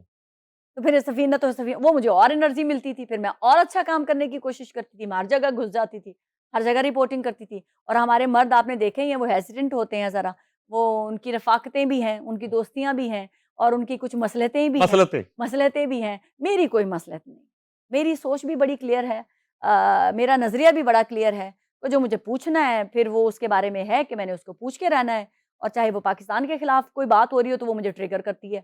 जो साफ सीधी-सी बात है और पाकिस्तान के खिलाफ बात हो रही है। अब मुझे ये बताएँ कि मैं पाकिस्तान से अगर मैं इस किसी भी कंडीशन में पैदा हुई हूँ, कहीं भी मेरा बचपन गुज़रा है, कहीं पे भी मेरी जवानी गुज़री है, उसमें पाकिस्तान का क्या कसूर है? वो हुँ, तो मैं उस किस्मत के साथ पैदा हुई है ना। मेरी किस्मत में उतनी ही रोटी लिखी है, मैंने वही खानी है। हुँ। अगर मैं उसमें मौन करती रहूँ या मैं पाकिस्तान को गालियाँ देती रहूँ या मैं अपना मुकद्दर बनाकर यहाँ तक अल्लाह ताला ने मुझे यहाँ पहुँचाया, अपनी मेहनत से पहुँची हूँ ना, तो मैं यहाँ से पहुँची हूँ, तो मुझे उस पे शुक्र अदा करना चाहिए अल्लाह ताला का। बजाए इसे कि मैं मौन करके पाकिस्तान को गालियाँ, हाँ, हम सिस्टम पे बात कर सकते हैं कि सिस्टम को ठीक कैसे किया जा सकता है। अब मैं यूरोप में रहती हूँ, लंदन में रहती हूँ, मुझे पता है वेलफेयर स्टेट है वो। कोई सियासतदान आए जाए, एक बेसिक राइट हर बंदे को मिलना है, उस पे कोई कॉम्प्रोमाइज़ नहीं है। हाँ, जो अच्छी पॉलिसीज़ बनाएगा उसको आगे प्रोलॉन्ग करने का टाइम मिलेगा। कितने प्राइम मिनिस्टर हमारे होके चले गए हैं। हुँ। तो मुझे हमारे जर्नलिज़्म में इतना टफ टाइम दिया गया और ना मैं रोई, ना मैंने किसी से शिकायत की और मैं पूरा लड़ी हूँ और लड़ के अपनी जगह बनाई है। अब वो उनको लगता है कि अब सफ़ीना टू लेट हो चुका हुआ है। और वही करते लोग अभी भी हैं, वही लोग, करते अभी भी हैं, नहीं, वही लोग वही लोग। अब जो है वो कोशिश करते हैं कि ज़रा बॉन्ड बन जाए, कूल हो जाए नहीं, नहीं, सफ़ीना के फौज के साथ। साथ मेरी बॉन्ड बनी और बड़ी अच्छी बनी है अब। अच्छा। हाँ, हाँ, बड़ी अच्छी बनी है, मैं उनको कह चुकी भी हूँ कि मुझे बड़ा अच्छा लगता था कि आप भी उधर खड़े हैं सफ़ीना को ब्लॉक करने के मीठी-मीठी लिए। बेइज़्ज़ती करती हैं अभी भी? नहीं, नहीं, मीठी-मीठी नहीं, मैं उनको कहती ये मेरे लिए एक एक्नॉलेजमेंट थी। हाँ। मेरे लिए एक तमगा होता था कि अच्छा, कि आप भी उधर हैं मुझे रोकने के लिए, तो वो मुझे थ्रिल करता था और कि आई एम दैट इम्पोर्टेंट तो मैंने कहा ना कि उसको मैं नेगेटिविटी में भी ले सकती थी, मौन भी कर सकती थी, मैं उसको अपनी पावर बना लेती थी कि अच्छा ये लोग मुझे रोक रहे हैं सवीना, यू आर समथिंग, तो इसको डाउन नहीं होना, अब इस मोमेंटम को और ऊपर लेके जाना है। तो मैं वो मोटिवेट करती थी अपने आप को। सवाल खुद ही सोचती हैं, मैं कभी सवाल कभी डिस्कस देखिए करती हैं नहीं, या कभी मौके की मुनासिबत से मौके सिचुएशन की पे जो माइंड में आया कह दिया? मैं कभी सवाल मुझे कोई लिख के दे दें, मुझे तो स्यापा पड़ जाता है। अच्छा। आप मुझे लिख के दे दें कुछ, हुँ। मैं नहीं, पैनिक कर रही आज होती हूँ। मैंने इसलिए कुछ लिख के नहीं दिया आपको। नहीं, मुझे लिख के दे दें, मैं पैनिक कर जाती हूँ कि ये सवाल अब मैंने लाइन फ़ॉलो करनी है। हुँ। तो मैं फंबल भी करूँगी कि मैंने बोलना क्या है। लेकिन मेरा असूल है कि कुछ भी लिखा बगैर जो मेरे माइंड में है मैंने वही बोलना है। आपको अच्छा लग सकता है, बुरा लग सकता है, गलत बोल सकती हूँ, सही बोल सकती हूँ। मुझे वही बोलना है जो मेरे माइंड में है, जो मेरे दिल में है और जो मेरी सोच में है। मैं ऐसे ही करती हूँ। मैं लिख के सवाल कभी नहीं लेती। ये बड़ा एक शोर-गुल हुआ करता था इवन फील्ड के बाहर, वो पीटीआई के झंडे और रश और चीज़ें। अब वो कम हुआ है या सही नहीं अभी भी? और ये अगर कम हुआ है तो उसकी वजह क्या है? तो लोगों में शऊर आ गया है या क्या लोग डर गए हैं, खौफ़ज़दा हैं? आप क्या महसूस करती हैं? मैंने आपको बताया कि जैसे काफ़ी अरसे से यूके में हूँ, लोगों का बहुत बड़ा क्रेज़ मैंने देखा है इमरान खान के लिए। लेकिन अब वो क्रेज़ नहीं है। उसकी रीज़न आप लोग मेरी बात से इत्तेफ़ाक करें ना करें, बट मैं हार्श रियलिटी बता रही हूँ, लोग गालियाँ दे रहे हैं। लोग कहते हैं कि यार इन्होंने भी हमें बेवकूफ़ बनाया, यार इन्होंने भी हमें मामूली ही बनाया। लोग निकले थे इमरान खान के लिए, मैं सच बता रही हूँ। लेकिन अब नहीं, वो कहते हैं हम मज़ीद मामूली नहीं बन सकते, सब कॉम्प्रोमाइज़ है। सब अपना-अपना फ़ायदा उठा रहे हैं। सब अपनी-अपनी जगह पे टिके हुए अपना-अपना काम कर रहे हैं, अपने-अपने मकासद पूरे कर रहे हैं, हम इनके लिए क्यों लड़ें? इमरान खान से आमना-सामना हुआ कभी? इमरान खान से जब मैं पाकिस्तान में जर्नलिज़्म की थी, इनके कवर किए थे मैंने यहाँ पर प्रेस कॉन्फ्रेंसेज़ जब ये काज़ी साहब के साथ माल रोड के ऊपर रोड ब्लॉक किया करते थे, हुँ। तब किया था, इनकी प्रेस कॉन्फ्रेंसेज़ कवर करती थी। लेकिन अब जो है अब मुझे नहीं है कि अब कोई प्रैक्टिकली तौर पे लंदन आ क्या जाएगा। उनके तर्ज़ सियासत से आपको क्या मसला है? हाँ, क्या अग प्रॉब्लम है? अगेन बड़ा अच्छा सवाल किया। जेनेटिकली प्रॉब्लम है ना मेरा कि पाकिस्तान के बारे में आप बात करेंगे तो मैं फ्लेयर अप होंगी। हुँ। जब तक लगा कि ये पाकिस्तान के हक में बोलेंगे, ये अच्छा बोलेंगे, जो ही उनका इक़्तिदार गया, पाकिस्तान के खिलाफ हो गए। नहीं, पाकिस्तान वो जब तक कब तक था? जब तक आपको लगा कि ये पाकिस्तान के लिए मौज़ू हैं? देखिए पाकिस्तान आपको ले आए, आप अच्छा कर रहे हैं। मेरे लिए हनीफ साहब आप बहुत अच्छे हैं। हुँ। आप दुनिया के बेस्ट इंसान हैं। यूँ ही आप पाकिस्तान के खिलाफ बोलेंगे या पाकिस्तान की मुसल्लह अफ़वाज को टारगेट करेंगे, जेनेटिकली प्रॉब्लम है ना, मैं आपके खिलाफ हो जाऊँगी। मेरा कसूर नहीं है, आप मुझे बुरे नहीं लगते, आपने मेरे साथ कुछ बुरा नहीं किया। पर एक एक फंडामेंटल राइट है ना मेरे पास भी कि मैं आपसे पूछ सकूँ। आपको जो लोग लाए थे, मैंने तो उससे उनसे मज़े नहीं लिए, मैंने तो उनसे ओहदे नहीं लिए, हुँ। मैंने तो उनसे पैसे नहीं बटेरे, मैंने तो उनसे अपने जहाज़ों में सफ़र नहीं किया, आपने किया। तो जब वो आपको लेके आए तब आपको सब अच्छा लग रहा था। जब आप निकाले जा रहे हैं और पहली दफ़ा लाइफ़ में हमने देखा कि बड़ी सिविलाइज़ तरीके से आइन के अकॉर्डिंग निकाला गया आपको, फिर भी आप ड्रामा कर रहे हैं, फिर भी आप उनको ला रहे हैं, अभी चुप रहते ना, हो सकता है दोबारा बारी आ जाती है आपकी। आप तो सीधा ही पाकिस्तान पे चढ़ दौड़े, आपके दिमाग में फ़तूर आ गया कि शायद ये सारे पाकिस्तानी आपके साथ हैं और बाकी है ही नहीं, कोई दुनिया में एग्ज़िस्ट ही नहीं करता पाकिस्तान में। आपको फ़ॉर अ व्हाइल आपके ज़हन में आया फ़तूर, हमें भी आया कि भई वाक़ई पाकिस्तानी इनके साथ हैं। लेकिन वो अपनी राह से हटते चले गए ना, उन्होंने पाकिस्तान को टारगेट करना शुरू कर दिया। पाकिस्तान की मसल्लह अफ़वाज को टारगेट करना शुरू कर दिया। आप मुझे बताएँ मैं यूके में बैठी हुई, बोल के दिखाएँ ज़रा आप वहाँ पर, किसी के इदारे के खिलाफ। जितने भी यूट्यूबर बैठे हुए हैं, बोल के दिखाएँ। आपको घर से उठा के लेके जाएँगे और आपको ऐसी जगह रखेंगे, आपको दुनिया में पता नहीं चलेगा कि आप हुँ। कहाँ गए हैं। आप अमेरिका में नहीं आपको देखते, इंडिया के अंदर क्या हुआ है? हुँ। आप जनाब पूरी लाइफ के लिए आपके पासपोर्ट कैंसल हो रहे हैं। आपको किसी गवर्नमेंट जॉब के अंदर जो है वो जॉब नहीं मिलेगी। आपके सोशल मीडिया अकाउंट जो है सस्पेंड किए जा रहे हैं। सिर्फ़ किसको गाली दी है? मोदी को। किसको गाली दी है? पुलिस वाले को। फ़ौज तक तो बात ही नहीं गई। तो आप हमारे शोहदा का मज़ाक उड़ा रहे हैं। आपने हमला ही करवा दिया। आपने हमारे शोहदा का मज़ाक उड़ाने की कोशिश की। तो क्या आप ऐसे इंसान को माफ़ कर सकते हैं? आप मुझे बता दें। लाख आपने दूध और शहर की नहरें बहाई हों। आप मेरे पाकिस्तान को गाली देंगे, आप हमारे शोहदा का मज़ाक उड़ाएँगे, मैं सिर्फ़ आपको इसलिए माफ़ कर दूँ कि आपने कुछ अच्छा किया, उन्होंने तो कुछ अच्छा भी नहीं किया।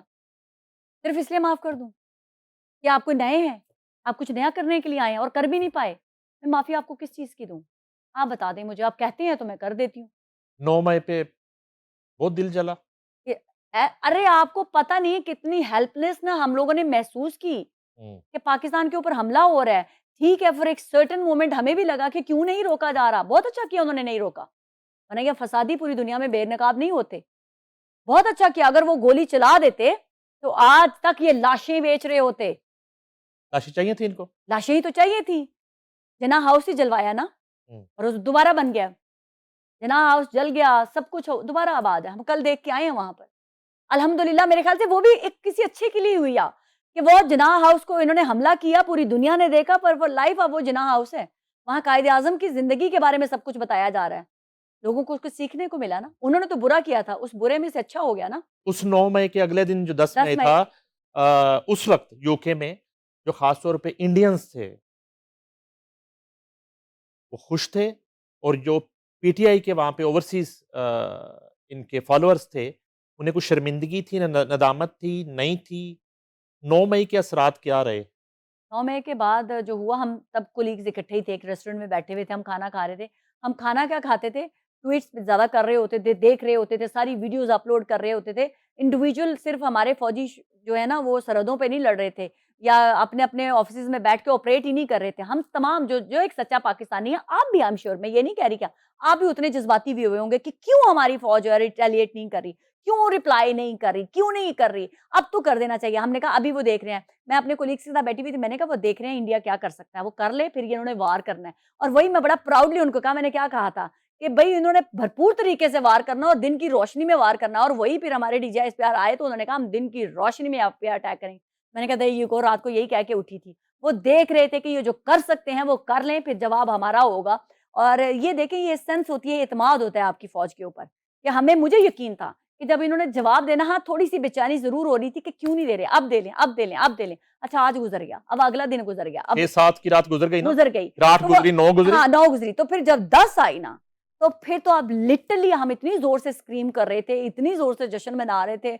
और फिर तो वो, आप मुझे कहने की ज़रूरत नहीं है, आप पूरा आपका पूरा पाकिस्तान जो है, वो एक-एक लम्हे में किस तरह उन्होंने एन्जॉय किया और किस तरह से हमने वो सेलिब्रेशन की, वो तो एक तारीख़ का हिस्सा बन गया। और मैं आपकी बात से कहती हुई चली जाऊँ, हम सुना करते थे सहाबा-ए-किराम के ज़माने में भी, अंबिया के ज़माने में कि सिपहसालार होते थे।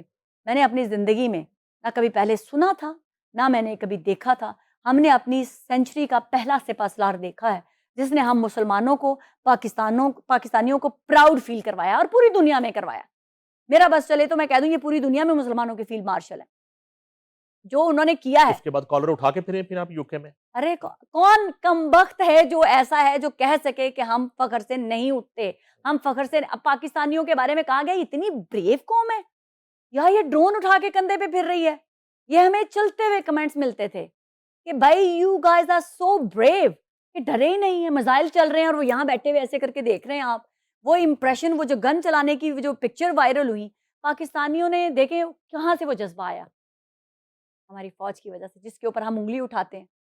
सहाबाए किराम, आप पिछले वक्त में चले जाएं, अंबिया भी अपनी फौज रखते थे या नहीं रखते थे? अगर फौज की जरूरत ना होती तो हमारे अंबिया क्यों रखते? आज सल्लल्लाहु अलैहि वसल्लम ने भी अपने साथ फौज रखी हुई थी या नहीं रखी हुई? तो अगर फौज का कोई किरदार नहीं है, जो कहते हैं कि ये खा गई है। मैं तो बलूचिस्तान की वर्कशॉप अटेंड करके आई हूँ। अब तो मैं ये भी चैलेंज करूंगी कि आप लोग कहते हैं ना कि पाकिस्तान की फौज आपका बजट खा जाती है। पहली बात तो मुझे वो बजट सारा पता है कि अब कितना खाती है और नहीं खाती। और ये देखें कि जो हमारी फौज, जो अपने इदारे उन्होंने बनाए हुए, उससे पाकिस्तान की इकोनॉमी में टैक्स कितना वापस करती है। चैलेंज कर रही हूँ कि किसी भी सियासतदान से कहें वो जरा लेके आए और दिखाए मुझे कि आपके वापस उसी उसी जो आप बजट देते हैं और उसमें से वो टैक्स की सूरत में कितना बजट आपको वापस करते हैं। चैलेंज है मेरा, फिगर लेके आए कोई सियासतदान और फिर मेरे से बात करे। आप बात करते हैं पाकिस्तान की तमाम फोर्सेस इकट्ठी हैं, कोई एक इंडिविजुअल फोर्स नहीं है, वो तमाम फोर्सेस ने मिलकर वो बजट यूज करना है और आपका कम होता गया है बजट, बड़ा नहीं है। मेरे ख्याल से बहुत पहले मियां साहब के जमाने में बजट बढ़ाया गया था पाकिस्तान की मुसल्लह फौज का, उसके बाद हमेशा बजट जो है वो कम ही हुआ है। तो आपका बजट वो खाते हैं, इतने थोड़े से बजट में आपसे 1000 गुना ज्यादा ताकतवर दुश्मन को उन्होंने शिकस्त दी है। अमेरिका ऐसे नहीं आके आपके सामने बैठ गया जनाब, ताकत के सामने झुका है वो। और किन्होंने वो ताकत का एहसास दिलवाया? हमारी इसी मुसल्लह फौज ने। और मुसल्लह फौज से भी बड़ी बात, सिपहसालार लीड करने वाला कौन था? पहले भी हमारे एक जनरल साहब गुजरे हैं ना, जो आप ही जैसे लोग जाते थे और कहते थे, हमारा तो उनसे मौका में नहीं मिला उनको बात करने का, सुनने का, जो कहते थे हमारे टैंकों में तेल नहीं है, हम क्या लड़ेंगे। फिर उन्होंने नहीं कहा। मेरा चलिए वो आपसे करेक्शन, ये आप जैसे जर्नलिस्टों ने, ये बाजवा, जनरल बाजवा की बात नहीं है, ये आप करेक्ट कीजिएगा, आप करेक्ट ये कीजिएगा। हामिद मीर की खुद साख्ता एक उनका स्टेटमेंट था। मैं चैलेंज करता हूं इस बात का। जनरल बाजवा जिंदा है थैंक ना? यू सो मच, हम तो ठीक है? बेचारे उन्हीं नो की। नो नो नो, इसको मैं इंफॉर्मेशन नहीं कह रहा, मैं फैक्ट फैक्ट बता रहा हूँ ओके आपको। ये मेरी इंफॉर्मेशन नहीं है और मैं चैलेंज करता हूँ। देखिए हम तो मैं उनको बड़ी अभी रिस्पेक्ट है oh my Ahmad Mir god की, बड़ी रिस्पेक्ट है। आई एम सो ये एम्बैरेस्ड उन्होंने नहीं कहा था, ये जनरल बाजवा ने नहीं कहा था, ये अहमद मीर का स्टेटमेंट। क्यों और नहीं काउंटर किया और गया और, फिर? और एक छोटी सी बात है, मैं इस बात को अगेन चैलेंज करता हूं, वक्त के आर्मी चीफ ने ये मशवरा कैपिटल टॉक के एंकर से करना था कि इंडिया को जवाब यही देना मैंने है या आपका नहीं देना। आप जैसे लोग मैंने कहा कि आप जैसे लोगों ने हमें बताया नहीं, कि जनाब वो कहते हैं कि जी हमारे टैंकों में तेल नहीं है। अभी और तो आपको पता है यही सवाल वहां पर बैठे हुए जो हमारे बलूचिस्तान की वर्कशॉप थी ना उनसे पूछा गया हम्म, और ये बार बार सवाल पूछा गया और उनसे बार बार कहा गया, लेकिन अल्लाह ताला का शुक्र है क्योंकि इस सलार ने तो दुनिया में वैसे ही हमारा नाम रोशन कर दिया। ये अल्हम्दुलिल्लाह। आपने आपने जो बात करेक्ट करके ये हिस्ट्री को ये दोबारा करेक्ट ये किया है। इत्तेफाक है, आपके शो में बात हो गई और ये रिकॉर्ड रहेगी बहुत रिकॉर्ड और रहेगी वक्त आपको ये। बताएगा नहीं नहीं नहीं नहीं और नहीं नहीं, ये तो क्लिप और चलेगा, आपका हाथ होगा, ये क्लिप चलेगा ठीक है। और मैं जो है ना चैलेंज कर रहा हूं ये अहमद क्लिप मीर के चलेगा, स्टेटमेंट, ये बिल्कुल तो क्लिप चलेगा। जनरल बाजवा ने ये बात कभी नहीं कही, कभी नहीं की। I'm so और अगर sorry। दूसरी बात पे भी आप आ जाएं, जब एक मिसाइल गिरा था, हाँ आपको याद होगा, गालबन सियालकोट या नारोवाल उसी बॉर्डर पे सेक्टर, कहीं। और उन्हीं दिनों अदम एतमाद चल रहा था। हाँ अब वो हाँ वाकया भी आपसे शेयर कर लेता हूं, हाँ वो इससे जुड़ा हुआ वाकया है। हाँ तब जो है जनरल बाजवा ने जब उस वक्त के प्राइम मिनिस्टर से कोशिश की, तो 2 दिन तक वो राब्ते में नहीं आ रहा था, चीफ एग्जीक्यूटिव आर्मी चीफ के राब्ते में नहीं आ रहा।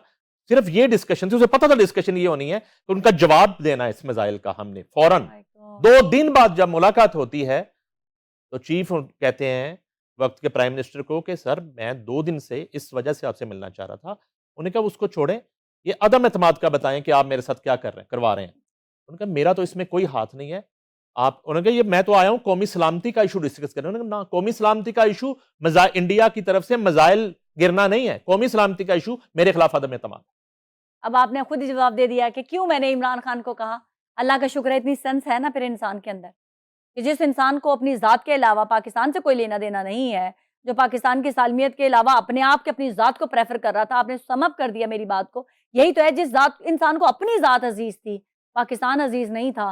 और अब मैं कहती हूँ कि आप जैसे लोग क्यों नहीं राइटली बोलते, परसेप्शन क्यों बनने देते हैं?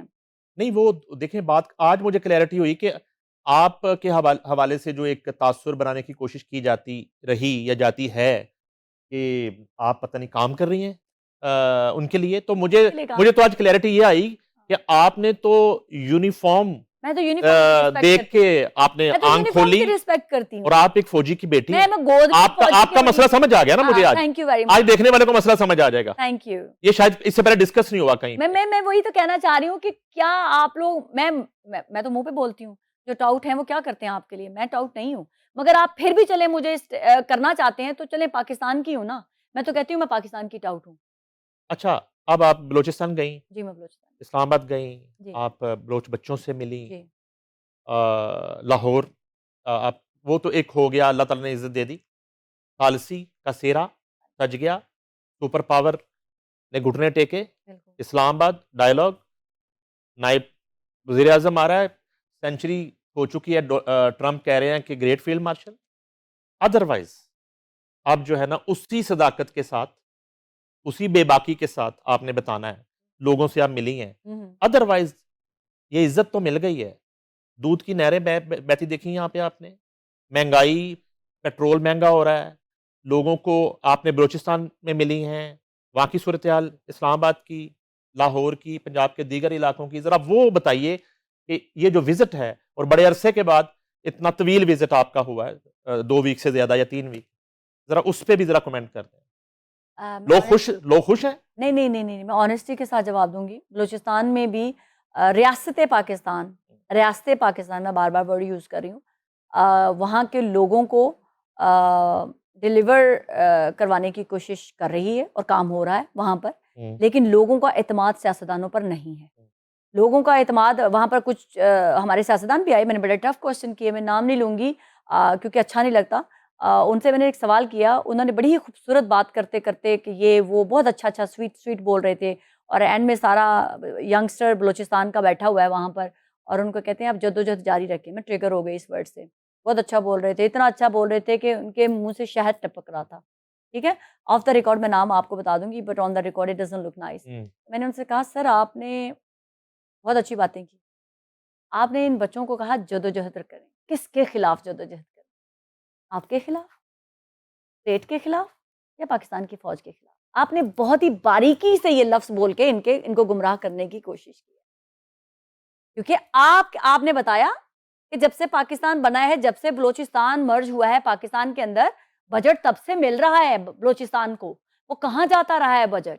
आपने इन बच्चों पे नहीं लगाया, महरूम महरूम रखा आपने, क्योंकि आप लोग चंद फ्यूडल जो है वो अपनी पॉकेट्स में पैसे डालते रहे। तो इसमें आप ये कहना चाह रहे हैं कि सारा स्टेट का कसूर है, पाकिस्तान का कसूर है? वो पैसा कहाँ जाता रहा? आप उसका जवाब दें। ये जद्दोजहद बच्चे आपके खिलाफ करें, क्योंकि आपने इनको महरूम रखा। आज भी वही पैसा लगा रही है स्टेट इन बच्चों के ऊपर, जो एवरी साल में 4-4 वर्कशॉप्स हो रही हैं, इन बच्चों के ऊपर लग रही हैं। एक-एक बच्चा कितने लाखों रुपए जो है बलूचिस्तान की गवर्नमेंट से भी ज्यादा पाकिस्तान का जो है वो वफाक दे रहा है। उनका कितना कंट्रीब्यूशन है जी जनाब? वहां पर टैक्स है 200 एंड समथिंग अरब रुपया, और 1000 अरब से ज्यादा बजट है। वो कहां से जा रहा है 1000 अरब? 800 अरब कहाँ वफाक दे रहा है ना, पंजाब दे रहा है ना। तो मैंने कहा आपने इनको दुश्मन बनाया हुआ है पंजाब का, वफाक का। ये बच्चे वहां से चले हैं, वो बच्चे वहां से शुरू हुए, बच्चे इतने इंस्पायर थे, महरूम हैं वो बच्चे। लेकिन मैं कहती हूँ प्रिविलेज हैं वो बच्चे। मैं एक बात जरूर कहना चाहूंगी कि वो बच्चे खुशकिस्मत हैं जिनको स्टेट जो है वो इतने प्यार से, इतने लाड प्यार से उनको पाल रही है, क्योंकि शायद वही एक बच्चा है जो हमारी स्टेट का अपना है। बाकी 3 सूबे तो हमें पहले से ही मिल गए ना पाकिस्तान को। एक वो प्रोविंस है जो पाकिस्तान ने खुद बनाया, बलोचिस्तान ये पाकिस्तान का वाहिद सूबा है जो खुद बनाया गया। तो वो बच्चे बड़े लाडले हैं पाकिस्तान की स्टेट को। मैंने वो महसूस किया। मैं कभी जिंदगी में एहसास से कमतरी का शिकार नहीं हुई। मैंने कहा काश मैं भी स्टूडेंट होती और मैं बलोचिस्तान का हिस्सा होती और आज मैं यहीं पर होती, और फिर मैं देखती कि मेरा फ्यूचर कहाँ से कहाँ नहीं होता। वहां के रहने वाला जो स्टूडेंट है वो 60% के साथ मेडिकल में दाखिला ले सकता है, डॉक्टर बन सकता है। स्टेट उसको फंडिंग करती है।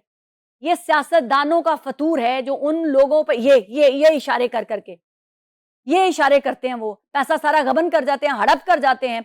अब बच्चा वहां का अवेयर हो रहा है। वहां पर जितनी तादाद है 1.5 करोड़ आबादी है वहां पर।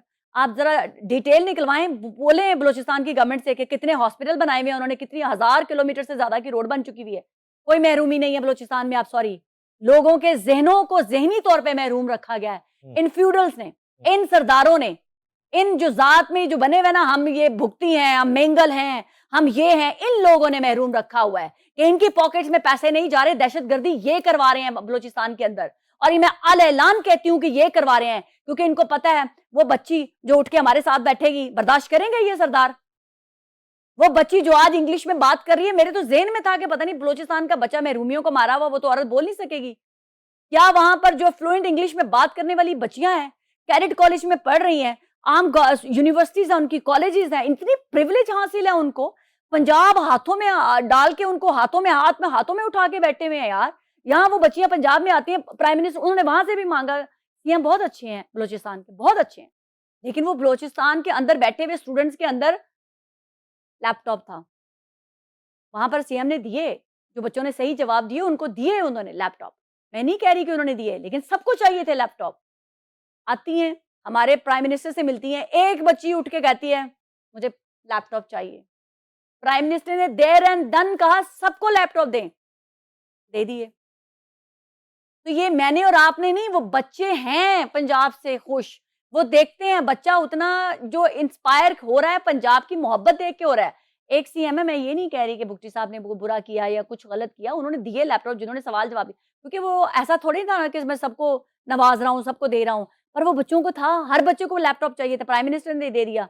यहाँ पर पंजाब के अंदर आती है, उनको फर्क महसूस हो रहा है ना, ये कोई स्क्रिप्टेड नहीं था। मैं अपनी आंखों से देख रही थी कि बच्चियों के साथ हमारे मिनिस्टर कैसे बिहेव कर रहे हैं और दूसरे मिनिस्टर कैसे भी। एक वो था कि केपीके के सीएम ने मिलने से इनकार कर दिया कि मैंने मिलना ही नहीं बलोचिस्तान से, बलोचिस्तान के बच्चों से उसने इनकार कर दिया, मैं नहीं मिला। प्राइम मिनिस्टर का टाइट शेड्यूल था, वो आए, क्योंकि मेरे पास आधे घंटे का घंटा हुआ, घंटे का 1.5 घंटा हुआ, बैठे जवाब दे के गए बच्चों के सवालों का। अभी इस वर्कशॉप में सीएम केपी के सुहेल अफरीदी ने बलूचिस्तान के बच्चों से मिलने से मना कर नहीं दिया। नहीं, जो वो तो पिछले 2-3 साल उनसे बार-बार रिक्वेस्ट की जाती है कि जी मिले, कोई नहीं मिलता उनसे। कहते हैं हमने मिलना ही नहीं, ये फौजियों के लाए हुए बच्चे हैं। What do you mean by फौजियों के लाए हुए बच्चे हैं भाई? फौजी, मैं कहती हूँ मेरी जिंदगी में एक बात पता नहीं मुझे कहनी चाहिए या नहीं कहनी चाहिए, राइट। हमारी फौज तो उन बच्चों को प्रोटोकॉल दे रही है। मैंने आज तक जिंदगी में सिर्फ दूसरे वुज़रा को प्रोटोकॉल में देखा था। हमारे ये बलूचिस्तान से, मैंने उनको बार-बार अपनी बसेस में बैठ के बोला कि you guys are so privileged, तुम लोगों को पता नहीं है। ये प्रोटोकॉल हमने मिनिस्टर्स का देखा है, वडेरों का देखा है, सरदारों का देखा है। ये तुम लोगों की बसों के आगे जो मेरा फौजी भाई वैन लेके चल रहा है, तुम लोग कीमती हो उनके लिए। एक पढ़ने वाला स्टूडेंट क्या किसी फ्यूडल की औलाद है क्या? वो एक गरीब का बच्चा है, जिसका किसी का बाप नहीं है, किसी का कुछ नहीं है, उसको मेरी स्टेट प्रोटोकॉल दे रही है। इतना प्रोटोकॉल दे, पंजाब के अंदर आते हैं तमाम सिग्नल बंद कर दिए जाते हैं कि ये बच्चे आराम से विदाउट एनी इंस्ट्रक्शन जाएं, क्योंकि वो बच्चे अजीज हैं मेरी स्टेट को। और आप उसको कह रहे हैं, मैंने तो कहा प्रिविलेज हो तुम लोग, तुम लोगों की वजह से मुझे भी ये प्रिविलेज देखना महसूस हो पा रहा है कि तुम लोगों को कितना स्टेट यार प्यार कर रही है। और कैसे बताए हमारी स्टेट बलूचिस्तान के रहने वालों को कि कितना प्यार करती है उनसे। एक एक बच्चे पे आपको क्या पता कितना कितना पैसा लग रहा है। और क्या करे हमारी स्टेट, मुझे बताएं, और क्या करे हमारी फौज उनके लिए। लैपटॉप से याद आया, अभी मोहसिन नकवी जो हैं उन्होंने एक लैपटॉप का जिक्र किया। अच्छा, अगर आपने स्पीच सुनी हो, हाँ उन्होंने हाँ कहा ये लैपटॉप बांटने से मसाइल हल नहीं होंगे, हाँ, सही और कहा। कॉकरोच जो हैं हाँ। अगर यहाँ जमा हो गए तो सब बहा के ले जाएंगे।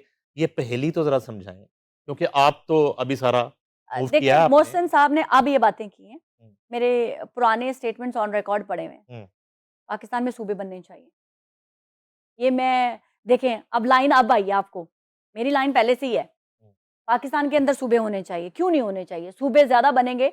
अब उन्होंने तो यूनिट्स की बात करी है, मैं तो सूबों की बात करती हूँ। क्यों भाई जागीर बना के रखें? अब पंजाब के अंदर अगर 4 सूबे बन जाते हैं, 5 सूबे बन जाते हैं, सिंध के अंदर 5 बन जाते हैं, बलूचिस्तान पाकिस्तान का 44% है भाई।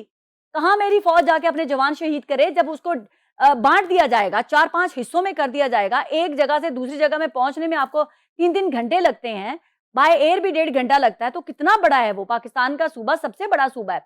जब बांट दिए जाएंगे तो उतने हिस्से की हिफाजत करना आसान होगी, उतने हिस्से के लोगों को डिलीवर करना आसान होगा। पंजाब के अंदर अगर सूबे बन जाते हैं तो एक मरियम नहीं, कितनी मरियम पैदा होंगी। जो मुस्लिम लीग नून की ही गवर्नमेंट होगी ना, किसी ने छीन तो नहीं लेनी आपसे गवर्नमेंट। सिंध के अंदर बलोचिस्तान के अंदर उसी की गवर्नमेंट होगी ना, जो वहां पर पॉलिटिकल पार्टीज हैं। सिंध के अंदर बिलावल भुट्टो की ही पार्टी की हुकूमत होगी ना। कंपटीशन बढ़ जाएगा ना यार। इस सूबे के वजीर आला ने ज्यादा तरक्की की है, प्राइम मिनिस्टर तो एक ही होगा ना यार। तो आप लोगों को डिलीवर करने में आसानी होगी, आप लोगों का अकाउंटेबिलिटी आसानी से हो जाएगी कि आपका एक वजीर आला कहाँ कहाँ जाएगा यार। आबादी बढ़ गई है, जब पाकिस्तान बना था 7 करोड़ थे, आज हम 25 करोड़ हैं। खुदा का खौफ करो। मरियम नवाज वज़ीर आला लाहौर होंगी फिर? नहीं, जहाँ की भी हूँ, उनका जो दिल है भाई मरियम उनको। औरंगजेब वज़ीर आला कसूर? नहीं, हमजा क्यों नहीं हो सकता यार, बेचारा कोई और क्यों नहीं हो सकता? नहीं, हमजा चले गए अच्छा, वफाक में, मुझे नहीं पता। ओके, मेरा मतलब उन्हें है, जिम्मेदारी मिल गई वफाक में। चले ठीक है। मेरा कहने का मकसद है, मरियम नवाज ने इतना अच्छा डिलीवर कर रही है, अच्छा कर रही है ना। अगर और उनको उन्हीं की पार्टी रूल करेगी ना, या जिस पार्टी को कोई हिस्सा भी पिक करता है, कंपटीशन हो जाएगा ना। मैं कहती हूँ हेल्दी कंपटीशन। जैसे मैंने आपको बताया, मुझे मेरे प्रोफेशन में टफ टाइम मिला, मैंने उसको पॉजिटिव लिया। भैया कंपटीशन है, मुझे और अच्छा करना है। हो जाएगा। क्यों नहीं होगा? होना चाहिए। आप मुझे बताएं कि क्यों नहीं होना चाहिए। आप मुझे बताएं क्यों नहीं होना आपकी चाहिए। ख्वाहिश पूरी हो जाएगी? होनी चाहिए और होगी। होगी? मुझे उम्मीद है कि अब होगी, क्योंकि पाकिस्तान में ये इसी बात दौर है। में होगी? इसी मुझे इसी टनोर में अच्छा, होगी? एक और बात बताती हूँ। आप मुझे बताएं कि पॉलिटिकल पार्टीज तो एग्री नहीं करेंगे, हम्म, मान्य नहीं करेंगे, रेफरेंडम करवा लें भाई। पाकिस्तान का क्या, मैं और आप क्या चाहते हैं?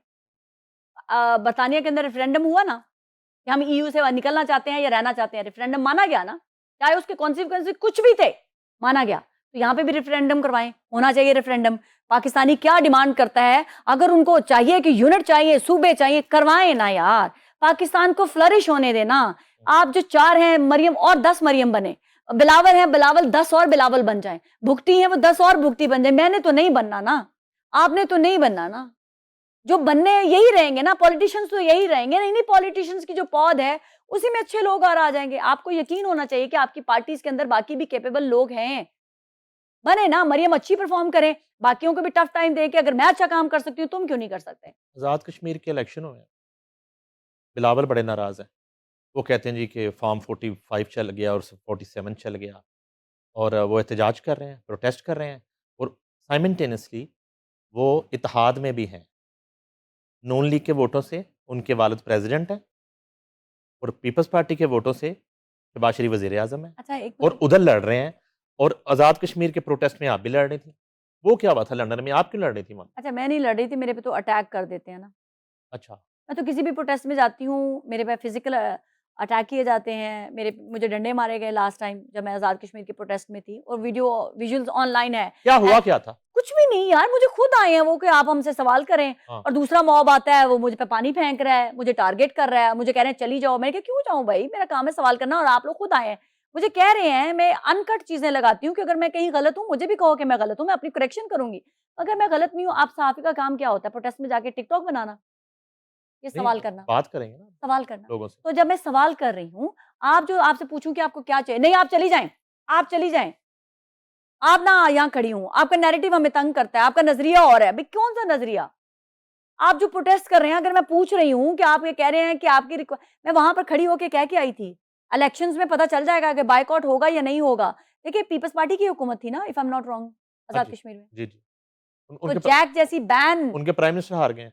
जी जी, जैक जैसी बैन ऑर्गेनाइजेशन उनकी हुकूमत के होते हुए चीजें आउट ऑफ कंट्रोल हो रही हैं, तो उनकी गवर्नमेंट हैंडल करने में नाकाम रही। एग्ज़ैक्टली। पाकिस्तान का आज जो मेरा वफादार कश्मीरी है, जो मेरा मुखलिस पाकिस्तानी भाई जो कश्मीरी है, आज उसने 50% से प्लस जाके वोट दिया या नहीं दिया? Yeah. तो वो एक शरपसंद टोला, मैं उसको देखूंगी या मैं उनको देखूंगी जो सारे कश्मीरी निकले हैं? मैं कहती हूँ कि चलें जी, कश्मीरी की वहां पर थे ना, कश्मीरी सारे थे ना। पीटीआई की गवर्नमेंट नहीं थी, पीएमएलएन की गवर्नमेंट नहीं थी, पीपल्स पार्टी की गवर्नमेंट थी, सारा कुछ उनके कंट्रोल में था। मरियम अगर जीती है तो भाई उसको क्रेडिट देना चाहिए। बेचारी वो दोनों बाप बेटी गिलगित भी बेच गए थे, आप लोग जीत गए थे, तब आप फेयर थे सब कुछ।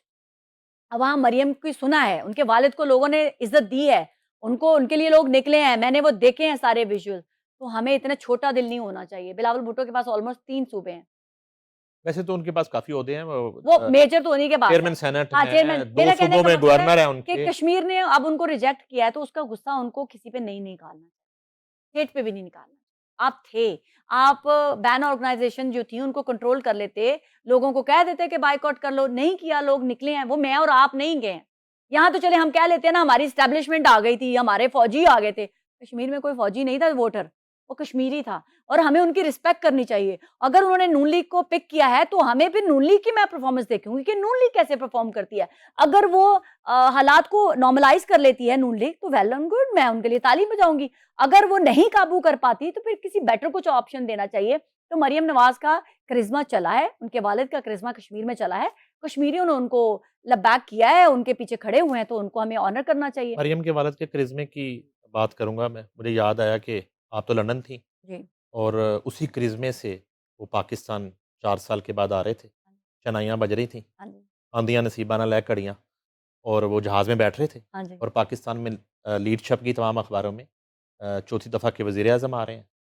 वो आ गए, यादगार पहुँचे, कबूतर हाथों पे बैठे, हम्म। फिर क्या हुआ था? अच्छा, आप लोग पूरा पाकिस्तान ये नैरेटिव बना रहा था कि प्राइम मिनिस्टर बनने जा रहे हैं चौथी दफा। मेरी ट्वीट्स आज भी ऑन रिकॉर्ड है, मैंने वीलॉग भी किए थे कि मियाँ साहब आप ना जाएं पाकिस्तान। एक एक लफ्ज बाय लफ्ज वैसे ही हुआ। लोग तो बाद में, हमारे सीनियर जर्नलिस्ट बाद में आके खबरें देते हैं कि ये हुआ वो हुआ।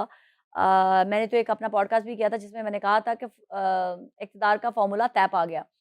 तो मैंने कहा था मियाँ साहब ना जाएं, आपको हरवाया जाएगा, आपकी बेटी को भी हरवाया जाएगा, आप नहीं बनेंगे प्राइम मिनिस्टर। उनकी बेटी को भी हरवाया गया, उनको भी हरवाया गया, और फिर इनके ऊपर एहसान कराया गया कि जी ओहो, चलो कोई नहीं, जीते हुए ही थे, ये ये खबरें जीते कहाँ ही हुए थे। कहाँ से आती हैं? मौक्कल हैं आपके? अल्लाह ताला बुशरा बेबी की तरह? आप मुझे ये बताएं, मैं इंटेलिजेंट आपको नहीं लगती हूँ? मैं सेंस नहीं कर सकती सिचुएशन को? आप मुझे बताएं। मैं आज, ये प्रिंस की बात हो रही है, आज के रेफरेंडम होना चाहिए, मेरे तो दिमाग में ये बातें हैं ना, मैं तो पहले से कर रही हूँ। आज मोहसिन नकवी साहब ने ये बात की है, क्यों नहीं होना चाहिए? मैं तो इस हक में हूँ। हुँ। पाकिस्तान में सूबे बनने चाहिए, अच्छी परफॉर्मेंस हर बंदे का हक है। क्यों नहीं? ये इसी तरह से परफॉर्मेंस बेस्ड जो है वो एक पार्टी होगी ना। अब अगर 10 सूबे बन गए हमारे मुल्क में और 4 बन गए, तो उसमें यही पॉलिटिकल पार्टीज़ होंगी ना यार। मैंने और आपने तो नहीं बना लेनी पॉलिटिकल पार्टीज़, ये सफीना तो नहीं सीएम जाके बन जाएँगे। आप तो नहीं बन जाएँगे, आप तो फिर भी बन जाएँगे, सफीना तो नहीं बन सकती ना। तो मेरा ये कहने का मकसद है कि ये होने दें। जितना आप चीज़ों को रेत की तरह पकड़ के रखेंगे, रेत आपके हाथ से फिसलेगी। तो फ़ायदा अल्टीमेटली कुछ भी नहीं होना, आपको नुकसानात ही होने हैं। तो बेहतर है स्टेट के साथ चलें और ऑन बोर्ड होके चलें। पाकिस्तान के लोगों को उनका राइट मिलना चाहिए। आप सियासतदानों को भी, तभी आपकी भी आगे नस्लें आएँगी ना।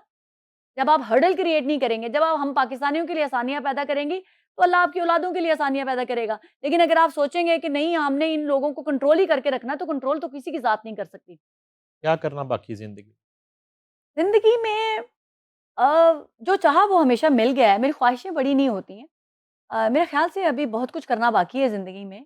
बहुत सारे ऐसे काम हैं कभी प्लान नहीं किया मैंने, सोच लेती हूँ कि ये करना है, तो मैंने करना भी पाकिस्तान के लिए तो मैंने कुछ किया ही नहीं है।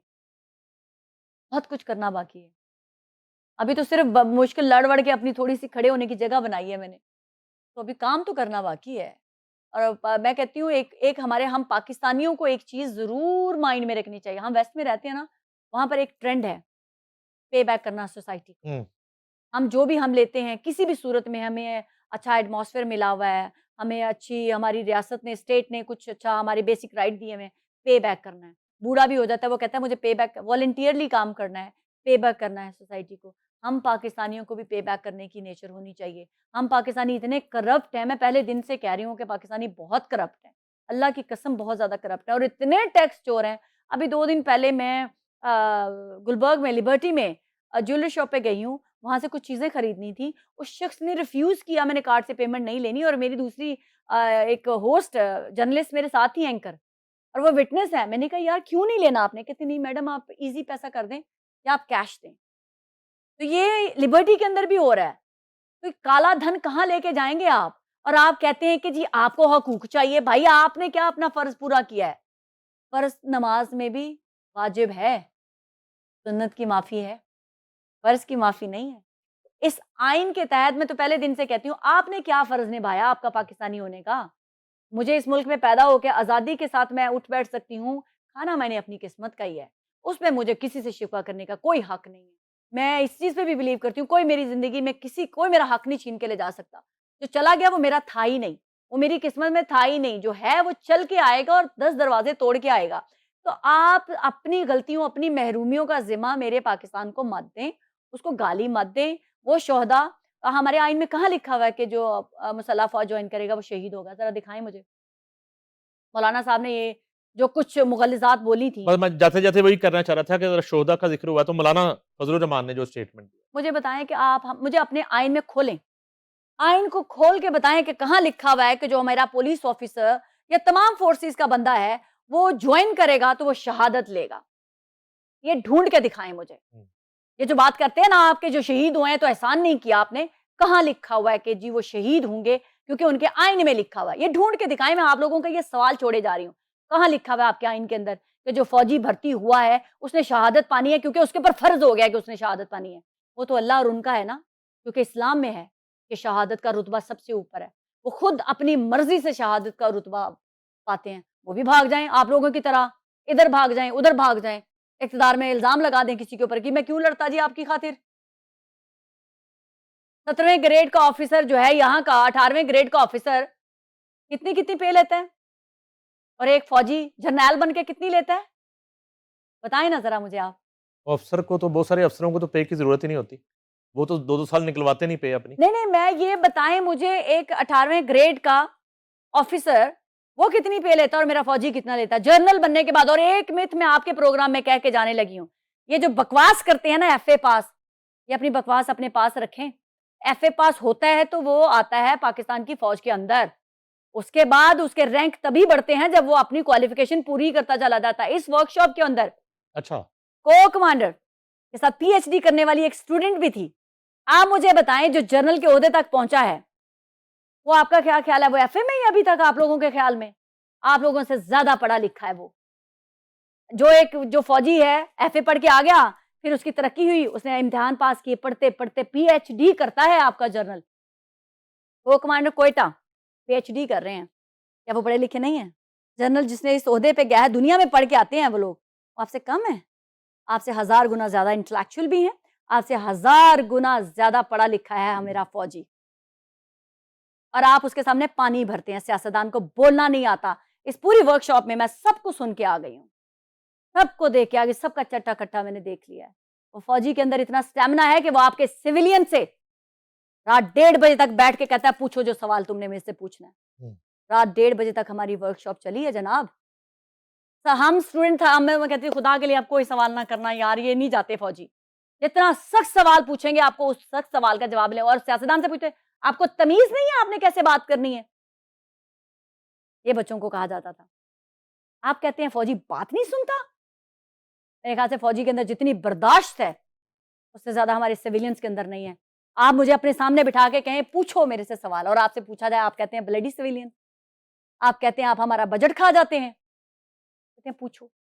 एविडेंस के साथ वो आपको नॉकआउट करते हैं, प्रूफ के साथ आपको बताते हैं कि ये हमारा जवाब, जाओ जिससे पूछना है पूछो। ये तो अंधेरे में रखा हुआ इन सियासतदानों ने हमें, बेवकूफ मामू बनाया हुआ इन्होंने हमें। अपनी वो पूरी पूरी गाय ज़िबा करते हैं अपनी एक बोटी की खातिर। इनसे जान छूटने के आसार नजर आ रहे हैं आपको? जान नहीं छोड़, में ये बात नहीं करी हूँ। पाकिस्तान तभी फ्लरिश करेगा जब हम तमाम लोग अपनी स्टेट के साथ लॉयल होकर सिर्फ और सिर्फ स्टेट का सोचेंगे, पाकिस्तान का सोचेंगे। फिर उसके लिए मैं अगर हूं ना, मैं आई स्वेयर सबको एक सेकंड में उड़ा दूं। कब तक चलेगा ये क्लटर? कुर्बानियां कोई और दे, पाकिस्तान में नाम कोई और रोशन करे, और आप अपने जिम्मे का काम भी ना कर सकें, आप महंगाई भी खत्म ना कर सकें, आप लोगों को उनके बेसिक राइट भी ना दे सकें। आपको पता है वहां इस पूरी वर्कशॉप के अंदर बच्चे सियासतदानों से बात करते हुए डरते थे, मैडम हमें नहीं इनसे बात करनी, हमें डर लगता है हम रात को उठाए जाएंगे। तो मैंने कहा इनसे क्यों ऐसे आराम से बात, नहीं इनसे तो हम कर सकते हैं ना। कॉन्फिडेंस। मैंने एक बात जरूर कही थी वहां पर, मैंने कहा सर ये ऑनरशिप मांगते हैं, ऑनरशिप इस चीज की नहीं, पाकिस्तान हमारा, आप हमारे थे, आप हमारे साथ जुड़े रहें। ये कहती है पाकिस्तान की कौम फौज को कि आप हमारे हैं, थे और रहेंगे, आप हमारे साथ कनेक्ट करें। ये एतमाद है उनके अंदर, और वो उनको वो दे रहे हैं वो लिवरेज, उनके साथ उसी तरह से जवाब दे रहे हैं, सुन रहे हैं उनके सवाल। तो पाकिस्तान की यूथ, पाकिस्तान का फ्यूचर उनके साथ कनेक्ट हुआ है। मुझे इसीलिए लगता है कि अगर सियासतदानों ने सही डगर पे ना गए तो ये यूथ जो अब आ रही है ना, ये इनको माफ नहीं करेगी। और मैं आपको सच बता रही हूँ, वो कॉकरोच इनको खा जाएंगे।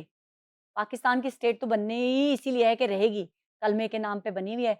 ये सियासतदानों को कॉकरोच जरूर चाट सकता है, ये मैं आपको आज गारंटेड बता रही हूँ। जो कनेक्शन मैंने देख लिया है पाकिस्तान के फ्यूचर का, वो इन सियासतदानों के साथ दूर दूर तक भी नहीं है, कनेक्शन ही नहीं है भाई। बॉन्ड तो बड़ी दूर का वर्ड है। वो डरते हैं, खौफ है उनको कि ये तो हमारे साथ ये करेंगे। उधर जो आप लोगों ने, हमारे मेरे जैसे, आप जैसे सियासतदानों ने खौफ फैलाया हुआ है कि फौजी ये करता है, फौजी के साथ तो वो इतने कंफर्टेबल है, फौजी के साथ तो इतना ब्रूटल सवाल करता है, और वो फिर नॉकआउट होता है बच्चा, और बड़ा खुश होता है, सेल्फियां भी लेता है। किसने कहा कि फौज के साथ वो सेल्फी नहीं लेते? आपको क्या पता मैंने क्या क्या देखा है? मैं बाउंड हूं, मैं कुछ नहीं बता सकती। भाई बच्चे तो बिछे जाते हैं, हम चुप करके बैठे रहते थे। हाँ, हमें जरूर मुझे लगता था जैसे कि बच्चों से इतनी वालेहाना मोहब्बत जरूर मैंने देखी है, और वो फेक इंसान नहीं कर सकता। कितनी देर आप फेक करेंगे? आप फेक नहीं कर सकते, थोड़ी देर से ज्यादा आप रियल बाहर आ जाते हैं। छोटा सा रैपिड फायर खेल लें, जी जी, इजाजत हो तो? जरूर जरूर जरूर। मैं नाम लूंगा हम्म, और आपके ज़हन में कुछ भी आए, ठीक है। वो वर्ड भी हो सकता है, अच्छा ठीक वो है, सेंटेंस भी हो सकता ठीक है, ठीक है। है। राहत फ़तेह अली खान, पाकिस्तान के legend, Atif Aslam, good music, Ibrar ul Haq, fun. Mian Nawaz Sharif, Pakistan के 3 दफा के प्राइम मिनिस्टर, जो अभी तक उनको कोई बीट नहीं कर सका। आसिफ अली जरदारी, चलाक सियासतदान, मरियम नवाज, बेस्ट परफॉर्मर, शहबाज शरीफ, पाकिस्तान की पहचान, बिलावल भुट्टो, पोटेंशियल है उनमें, मोहसिन नकवी, आने वाला future, Sheikh Rashid, history, Imran Khan, history, Bushra Bibi, no one. Field marshal Syed Asim Munir, पूरे दुनिया के मुसलमानों के फील्ड मार्शल, पाकिस्तान के नहीं पूरे मुसलमानों का फख्र, सिपा सलार हैं वो पूरी दुनिया के। बच्चों में कोई सफीना खान नजर आता है? उनमें उनका बाप ही नजर आता है। अच्छा। हाँ, वो शेख हैं, काफी मैच्योर हैं। मेरे जैसा कोई नहीं है। वो बच्चों को लगता है कि मामा, मेरे बच्चे अक्सर मुझे कहते हैं मामा you are doing for nothing. मैंने कहा बेटा तुम लोग समझ नहीं आएगी। Thank you very much Safina ji, आपकी तशरीफ आवरी का। नाजरीन, दबंग सफ़ीना खान हमारे साथ मौजूद थी।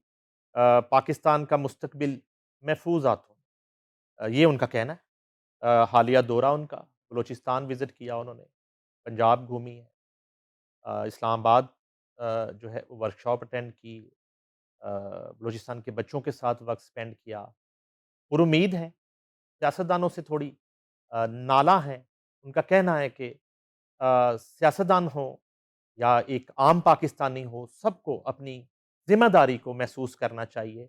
पे बैक करने का वक़्त है और सियासतदानों के हवाले से उनका ये भी कहना है कि वो डिलीवर नहीं कर पा रहे। उनके इस इंटरव्यू में बहुत सी खबरें हैं, समझना आपने है। सफ़ीना खान और नईम हनीफ़ को दीजिए इजाज़त। अल्लाह हाफ़िज़।